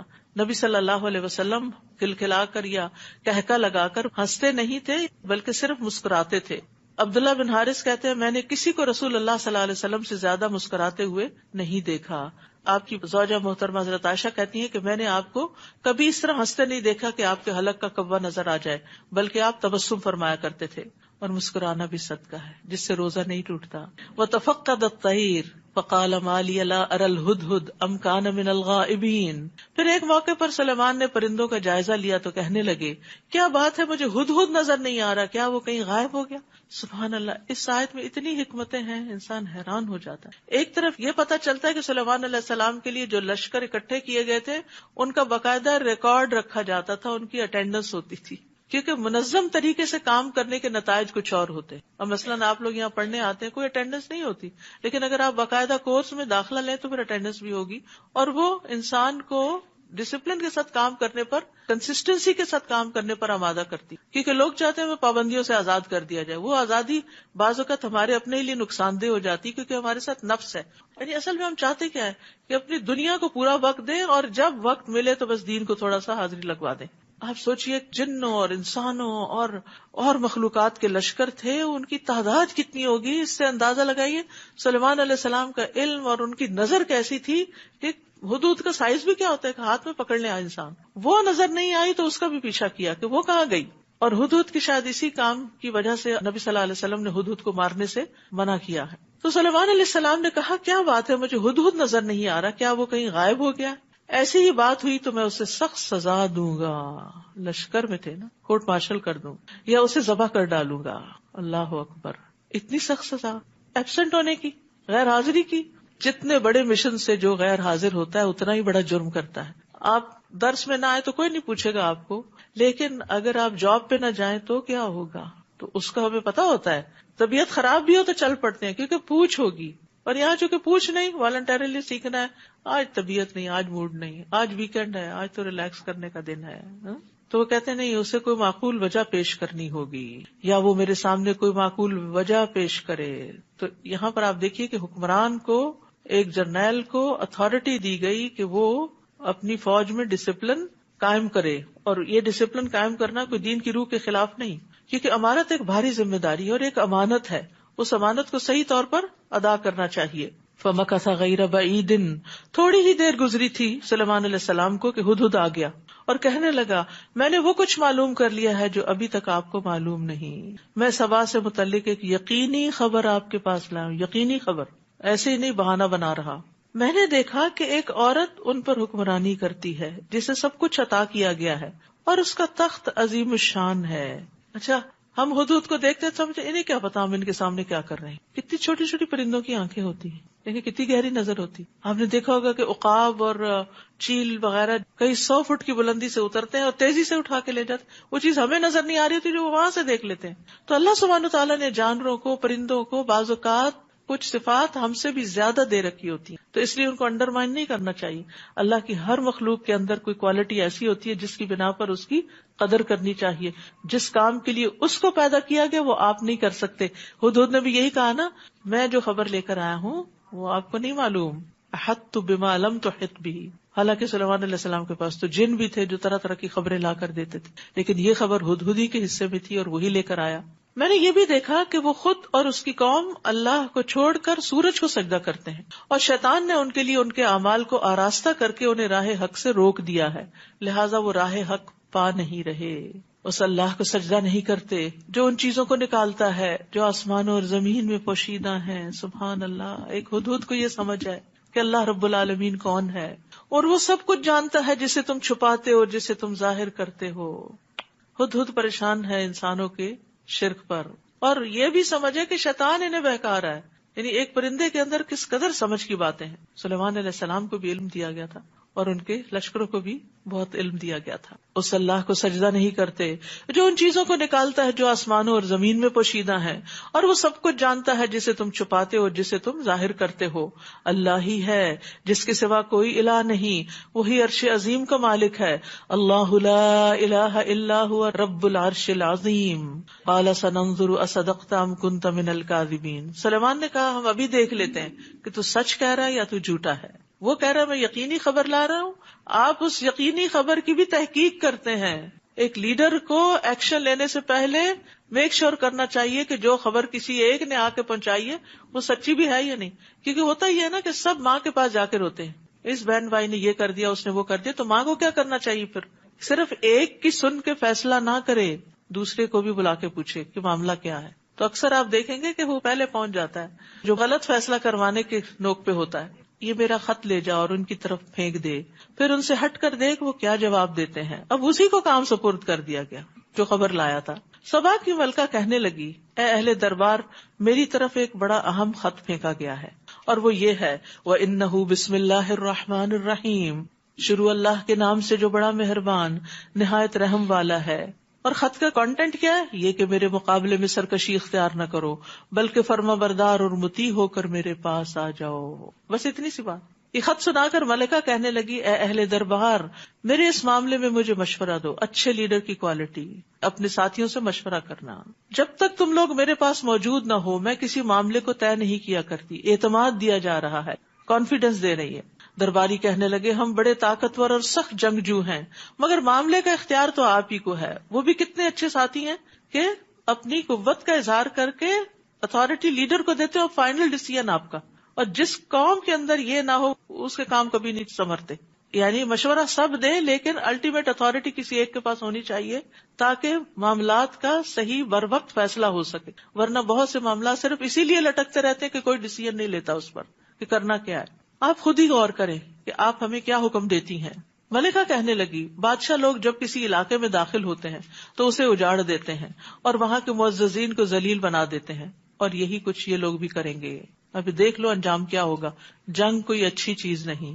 یعنی ایک عورت کو یہ بات سمجھ آ گئی. تو ایک عقل مند لیڈر جو ہے وہ قوم کے حق میں وہ فیصلہ کرتا ہے کہ جس سے قوم کے حقوق کی حفاظت ہو، نہ کہ صرف باتوں اور لفاظی کے ساتھ وہ ایسا جوش دلا دیتا ہے کہ پھر اس کے بعد کے انجام کو کون جانے. وَإِنِّي مُرْسِلَةٌ إِلَيْهِمْ بِهَدِيَّةٍ، اور میں تجربے کے طور پر ان کی طرف کچھ تحفہ بھیجتی ہوں. مزید سمجھداری، دور رسی، کیونکہ تحفے سے دشمنی کم ہوتی ہے. جن رشتہ داروں سے ناراضگی ہے نا، رمضان اچھا موقع ہے، ایک موقع آ گیا ہے ہاتھ کہ آپ ان کو منا لیں. آپ ان کو سلام بھیجیں، دعائیں بھیجیں، رمضان مبارک کہیں، اور اگر ممکن ہو تو کچھ گفٹ بھی بھیج دیں تاکہ ان کے دلوں کی کدورت اور ناراضگی دور ہو، یا شاید کچھ کم ہو جائے اور اگلے رمضان تک پھر شاید کچھ اور کم ہو جائے اور پھر مرنے سے پہلے صلح ہو جائے. پھر دیکھو گی کہ میرے بھیجے ہوئے آدمی کیا جواب لاتے ہیں. تو ایک عورت کی جو سمجھداری ہے اس میں خاندانوں میں بڑا فائدہ ہوتا ہے. ایک سمجھدار عورت جذباتی فیصلے نہیں کرتی، وہ ایسے فیصلے کرتی ہے جس سے اس کی اپنی ذات، اس کے بچے، اس کا گھر، اس کی عزت، اس کی زندگی، اس کی آخرت، ہر چیز کا فائدہ ہو. کیونکہ اگر عورت بگڑ جاتی ہے، اگر عورت ناسمجھ ہو جاتی ہے تو گھر نہیں بنتے. تو اسی طرح کسی قوم کا لیڈر اگر سمجھدار نہ ہو تو وہ قوم کو ہلاکت کے گڑھے میں جا پھینکتا ہے. ابن عباس کہتے ہیں اس عورت نے اپنی قوم سے کہا اگر اس نے تحفہ قبول کر لیا تو وہ ایک عام بادشاہ ہوگا. تو تم اس سے جنگ کر لینا، اگر اس نے قبول نہ کیا تو نبی ہوگا، اس کی پیروی کر لینا۔ پرکھنے کا بھی کتنا اچھا طریقہ ہے۔ پھر جب وہ وفد تحفہ لے کر سلیمان کے پاس آیا تو سلیمان نے کہا کیا تم مجھے مال کا لالچ دیتے ہو؟ وہ تو اللہ نے مجھے پہلے ہی تم سے زیادہ دے رکھا ہے، تمہارا یہ تحفہ تمہیں کو مبارک ہو جس پر تم اترا رہے ہو، ان کے پاس واپس چلے جاؤ، ہم ان پر ایسے لشکروں سے چڑھائی کریں گے جن کا وہ مقابلہ نہ کر سکیں گے، اور انہیں ذلیل کر کے وہاں سے نکال دیں گے اور وہ ہمارے سامنے پست ہوں گے۔ اب سلیمان نے اپنے درباریوں سے کہا اے اہل دربار، تم میں سے کون ہے جو ان کے مطیع ہو کر آنے سے پہلے پہلے ملکہ کا تخت میرے پاس اٹھا لائے؟ اب سلیمان علیہ السلام کی سمجھداری آپ دیکھیے۔ ایک دیو ہیکل جن نے کہا آپ کے دربار کو برخاست کرنے سے پہلے میں اسے لا سکتا ہوں، یعنی کچھ گھنٹوں میں لے آؤں گا، میں اس کام کی پوری قوت رکھتا ہوں اور امانت دار بھی ہوں۔ پھر ایک اور شخص جس کے پاس کتاب کا علم تھا کہنے لگا میں یہ تخت آپ کو آپ کی نگاہ لوٹانے سے پہلے ہی لائے دیتا ہوں۔ تو اس سے پتہ چلتا ہے کہ جنوں کے اندر بھی درجات ہیں، کچھ معمولی ہوتے ہیں، کچھ دیو ہیکل، کچھ اس سے بھی بڑے عفریت، یعنی اتنی زیادہ قوت، اور اس میں علم کی قوت بھی ہے۔ آپ دیکھیے کہ علم کے ساتھ انسان جو فیصلے کرتا ہے وہ بہتر ہوتے ہیں۔ پھر جب سلیمان نے اس تخت کو اپنے پاس رکھا ہوا دیکھا تو پکار اٹھے ھذا من فضل ربی، یہ تو میرے رب کا فضل ہے، لیبلونی، تاکہ وہ مجھے آزمائے، ااشکر ام اکفر، کہ میں شکر کرتا ہوں یا ناشکری کرتا ہوں۔ نعمت پا کر طرز عمل کیا ہونا چاہیے؟ جب کوئی ایسی چیز آپ کو مل جائے جسے آپ سوچ ہی نہیں رہے تھے، یا آپ کی توقعات سے بڑھ کر ہو، یا آپ کے لیے بہت آسانی کا سبب ہو، تو اس پر لازماً رب کا شکر ادا کریں۔ اب مثلاً آپ نے اچھی سی نماز پڑھی تو اس پر فخر کرنے کی وجہ شکر ادا کریں، یا اللہ تیرا شکر ہے، تو اب اس شکر کی وجہ سے اگلی اور اچھی ہوگی۔ تو نیکی کے کاموں کی توفیق ملنے پر بھی شکر ادا کرتے رہیں، اور بندوں کی خدمت کے یا ویسے کوئی ڈیسیژن یا کوئی بھی اچھی بات اللہ تعالیٰ آپ سے کروا لے تو اس پر اللہ کا شکر ادا کریں۔ اور جو شکر ادا کرتا ہے تو اس کا شکر اپنے ہی لیے مفید ہے، اور اگر کوئی ناشکری کرے تو میرا رب اس کے شکر سے بے نیاز اور اپنی ذات میں بزرگ ہے۔ ھذا من فضل ربی، اپنی کوشش کو کچھ نہ سمجھا۔ پھر درباریوں سے کہا اس کے تخت کا حلیہ تبدیل کر دو، ہم دیکھتے ہیں آیا وہ صحیح بات تک پہنچتی ہے یا ان لوگوں میں سے ہے جو راہ راست پر نہیں آ سکتے۔ اب سلیمان علیہ السلام بھی ملکہ کو ٹیسٹ کر رہے ہیں۔ اب دیکھیے شخصیت کو پرکھنے کے لیے کچھ چیزیں ڈیوائس کی جاتی ہیں، کوسچنز ہوتے ہیں، کچھ پکچرز دکھائی جاتی ہیں، کچھ ایکٹیویٹیز کرائی جاتی ہیں، یہ دیکھنے کے لیے کہ اس بچے یا اس شخص کے اندر کون سی کوالٹیز، یہ کام کیسے کر سکتا ہے۔ اور آج کی دنیا میں یہ ریسرچز بہت ہوتی ہیں، لیکن آپ دیکھیے کہ یہ حکمت اللہ تعالیٰ نے ہزاروں سال پہلے سلیمان علیہ السلام کو دی تھی کہ کس کس طریقے سے وہ ٹیسٹ کر رہے ہیں۔ پھر جب ملکہ مطیع ہو کر آ گئی تو سلیمان نے اس سے پوچھا کیا تمہارا تخت بھی اسی طرح کا ہے، کیونکہ وہ کچھ تبدیل بھی ہو چکا تھا۔ وہ کہنے لگی یہ تو گویا ہو بہو وہی ہے، اور ہمیں اس سے پہلے ہی حقیقت حال معلوم ہو گئی تھی اور ہم فرما بردار ہو گئے، ہم مسلمان ہو گئے۔ ملکہ کو ایمان لانے سے ان چیزوں نے روک رکھا تھا جنہیں وہ اللہ کے سوا پوچھتی تھی، کیونکہ وہ کافر قوم سے تھی۔ وہ تھی اچھی لیکن اس کا ماحول نہیں تھا کہ جس سے وہ ہدایت پاتی، اس کے پاس کوئی پیغمبر نہیں آیا تھا، تو سلیمان علیہ السلام اس کی ہدایت کا ذریعہ بنے۔ اس ملکہ سے کہا گیا محل میں چلو۔ جب اس نے دیکھا تو سمجھی یہ پانی کا ایک حوض ہے، یعنی اب لیٹسٹ ٹیکنالوجی میں ایسے فلورز بنتے ہیں کہ جو شیشے کے ہوتے ہیں اور نیچے سے روشنیاں یا پانی وغیرہ نظر آ رہا ہوتا ہے، لیکن ہزاروں سال پہلے بھی اللہ تعالیٰ نے ان کو یہ ٹیکنالوجی دے رکھی تھی کہ وہ اپنے محل کو اس طرح تعمیر کریں۔ چنانچہ اپنی پنڈلیوں سے اس نے کپڑا اٹھا لیا۔ سلیمان علیہ السلام نے کہا یہ تو شیشے کا چکنا فرش ہے۔ تب وہ بول اٹھی اے میرے رب، میں سورج کی پوجا کر کے اپنے آپ پہ ظلم کرتی رہی ہوں، اور اب میں نے سلیمان کے ساتھ اللہ رب العالمین کی اطاعت قبول کر لی۔ تو آپ دیکھیے کہ باقی پیغمبروں کے برعکس انہوں نے جہاں دعوت دی وہ دعوت آسانی سے قبول ہو گئی۔ تو کبھی ایسا بھی ہوتا ہے، ضروری نہیں ہوتا کہ سارے لوگ انکاری کرنے والے ہوں۔ اور ہم نے قوم سمود کی طرف ان کے بھائی صالح کو یہ پیغام دے کر بھیجا کہ اللہ کی عبادت کرو، تو اسی وقت وہ دو فریق مومن اور کافر آپس میں جھگڑنے لگے۔ صالح نے کہا میری قوم کے لوگوں، تم بھلائی سے پیشتر برائی کو کیوں جلدی طلب کرتے ہو؟ تم اللہ سے بخشش کیوں نہیں طلب کرتے تاکہ تم پہ رحم کیا جائے؟ وہ کہنے لگے ہم تو تمہیں اور تمہارے ساتھیوں کو منحوس سمجھتے ہیں۔ صالح نے کہا تمہاری نحوست تو اللہ کے پاس ہے، بلکہ حقیقت یہ ہے کہ تم لوگ آزمائش میں پڑے ہوئے ہو۔ اور اس شہر میں 9 سرغنے تھے جو ملک میں تخریب کاریاں ہی کرتے تھے اور اصلاح کا کوئی کام نہ کرتے تھے۔ انہوں نے کہا سب آپس میں اللہ کی قسم کھاؤ کہ ہم رات کو صالح اور اس کے گھر والوں پہ شبہون ماریں گے. پھر اس کے ولی سے کہہ دیں گے کہ ہم تو اس کے خاندان کی ہلاکت کے موقع پر موجود ہی نہ تھے اور یقیناً ہم سچے ہیں. چنانچہ انہوں نے ایک چال چلی اور ہم نے ایک چال انہیں پر لوٹا دی جس کی انہیں خبر تک نہ ہوئی. سو دیکھو ان کی چال کا انجام کیا ہوا. ہم نے ان سرغنوں اور ان کی قوم کو تباہ کر دیا، سب کے سب کو. سو یہ ہے ان کے خالی پڑے ہوئے گھر اس ظلم کی پاداش میں جو وہ کیا کرتے تھے. اس واقعے میں بھی ایک نشان عبرت ہے ان لوگوں کے لیے جو علم رکھتے ہیں. کیا کہ ظلم گھروں کو تباہ کر دیتا ہے. تورات میں آتا ہے اے آدم کے بیٹے ظلم نہ کر، یہ تیرے گھر کو تباہ کر دے گا. جو مرد حضرات ظالم ہوتے ہیں، بیویوں پہ ظلم کرتے ہیں، بچوں پہ ظلم کرتے ہیں، تلخ زبان ہوتے ہیں، گالی گلوچ کرتے ہیں، ان کے گھر نہیں بستے. اسی طرح جو عورت بد زبان ہوتی ہے اور سختی کا معاملہ کرنے والی ہوتی ہے، اس کا بھی نباہ نہیں ہوتا. اب دیکھیے بادل ایک دوسرے کے اندر کس طرح ضم ہو کے بارش برساتے ہیں جو رحمت اور برکت لاتی ہے. نرمی کی وجہ سے اکٹھے ہوتے ہیں اور ایک دوسرے میں مل جل جاتے ہیں. نرمی خیر لاتی ہے اور آپس میں انسان ایک دوسرے میں شیر و شکر ہو جاتے ہیں، باہم ایک دوسرے سے مشورہ کرتے ہیں، ایک دوسرے پر اعتماد کرتے ہیں، ایک دوسرے کی کیئر کرتے ہیں اور اس طرح گھر آباد ہوتے ہیں، نسلیں آباد ہوتی ہیں. تو اس لیے ہم میں سے ہر ایک کو دیکھنا چاہیے کہ اگر کسی بھی درجے پر سختی ہے ہمارے مزاجوں میں تو اس کے اندر نرمی لائیں. الا یہ کہ بچوں کو کبھی کبھار ڈسپلن کرنا ہو ہدہد کی طرح تو اور بات ہے، ورنہ ہر روز ہر موقع پہ اٹھتے بیٹھتے بد دعائیں، گالیاں اور بری بری باتیں، یہ طرز عمل خود انسان کو ہلاکت میں ڈالنے والا ہے. تو ظلم حرام ہے، قیامت کے دن بھی نقصان کا باعث ہوگا. ظلم کے نتیجے میں نیکیاں بھی کام نہیں آئیں گی. وَأَنْجَيْنَا الَّذِينَ آمَنُوا وَكَانُوا يَتَّقُونَ، اور ہم نے ان لوگوں کو بچا لیا جو ایمان لائے تھے اور نافرمانی سے پرہیز کرتے تھے. اور لوط کا واقعہ یاد کرو جب انہوں نے اپنی قوم سے کہا کیا تم سمجھ رکھنے کے باوجود بدکاری کے کام کرتے ہو؟ کیا تم شہوت رانی کے لیے عورتوں کو چھوڑ کر مردوں کے پاس جاتے ہو؟ بلکہ تم تو جہالت کے کام کرتے ہو. چنانچہ اس کی قوم کو اس کے سوا کوئی جواب بن نہ پایا کہ انہوں نے یہ کہہ دیا لوط اور اس کے ساتھیوں کو اپنے شہر سے نکال دو، یہ بڑے پاک باز بنتے ہیں. چنانچہ ہم نے لوط اور اس کے گھر والوں کو بچا لیا سوائے اس کی بیوی کے جس کے لیے پیچھے رہ جانا ہم نے مقدر کر دیا تھا. وَأَمْطَرْنَا عَلَيْهِمْ مَطَرًا فَسَاءَ مَطَرُ الْمُنذَرِينَ، پھر ہم نے ان پر پتھروں کی بارش برسائی، کیسی بری تھی یہ بارش جو ان لوگوں پر ہوئی جنہیں عذاب الہی سے ڈرایا گیا تھا. قُلِ الْحَمْدُ لِلَّهِ وَسَلَامٌ عَلَىٰ عِبَادِهِ الَّذِينَ اصْطَفَىٰ اللَّهُ خَيْرٌ عَمَّا يُشْرِكُونَ. آپ ان سے کہیے سب تعریف اللہ کے لیے ہے اور اس کے ان بندوں پر سلامتی ہو جنہیں اس نے برگزیدہ کیا، چن لیا. اللہ بہتر ہے یا وہ معبود جنہیں یہ اس کا شریک بنا رہے ہیں. تو یاد رکھیے واعظ و نصیحت سے پہلے اللہ کی حمد و ثنا اور درود پڑھنا ضروری ہے، کیونکہ اس میں دونوں چیزیں آ گئی ہیں، الحمدللہ بھی اور سلام علی عبادہ الذین اصطفیٰ. یعنی جب آپ کوئی لیکچر دیں، کوئی واعظ کریں، کوئی نصیحت کریں تو پھر نحمدہ ونصلی، یہ مختصر ترین ہے، ایک لفظ میں تعریف اور ایک لفظ میں درود ہے. اچھا ایسا ہے کہ آپ لوگ کوئی نہ کوئی پلان ضرور کر لیں رمضان کے بعد کچھ جوائن کرنے کا. یہاں ویکینڈ پہ بھی کلاسز ہوتی ہیں، اردو میں بھی ہوتی ہیں، انگلش میں ینگ لڑکیوں کے لیے ہوتی ہے، چھوٹے بچوں کا اسکول ہے ویکینڈ اسکول جس کو کہتے ہیں.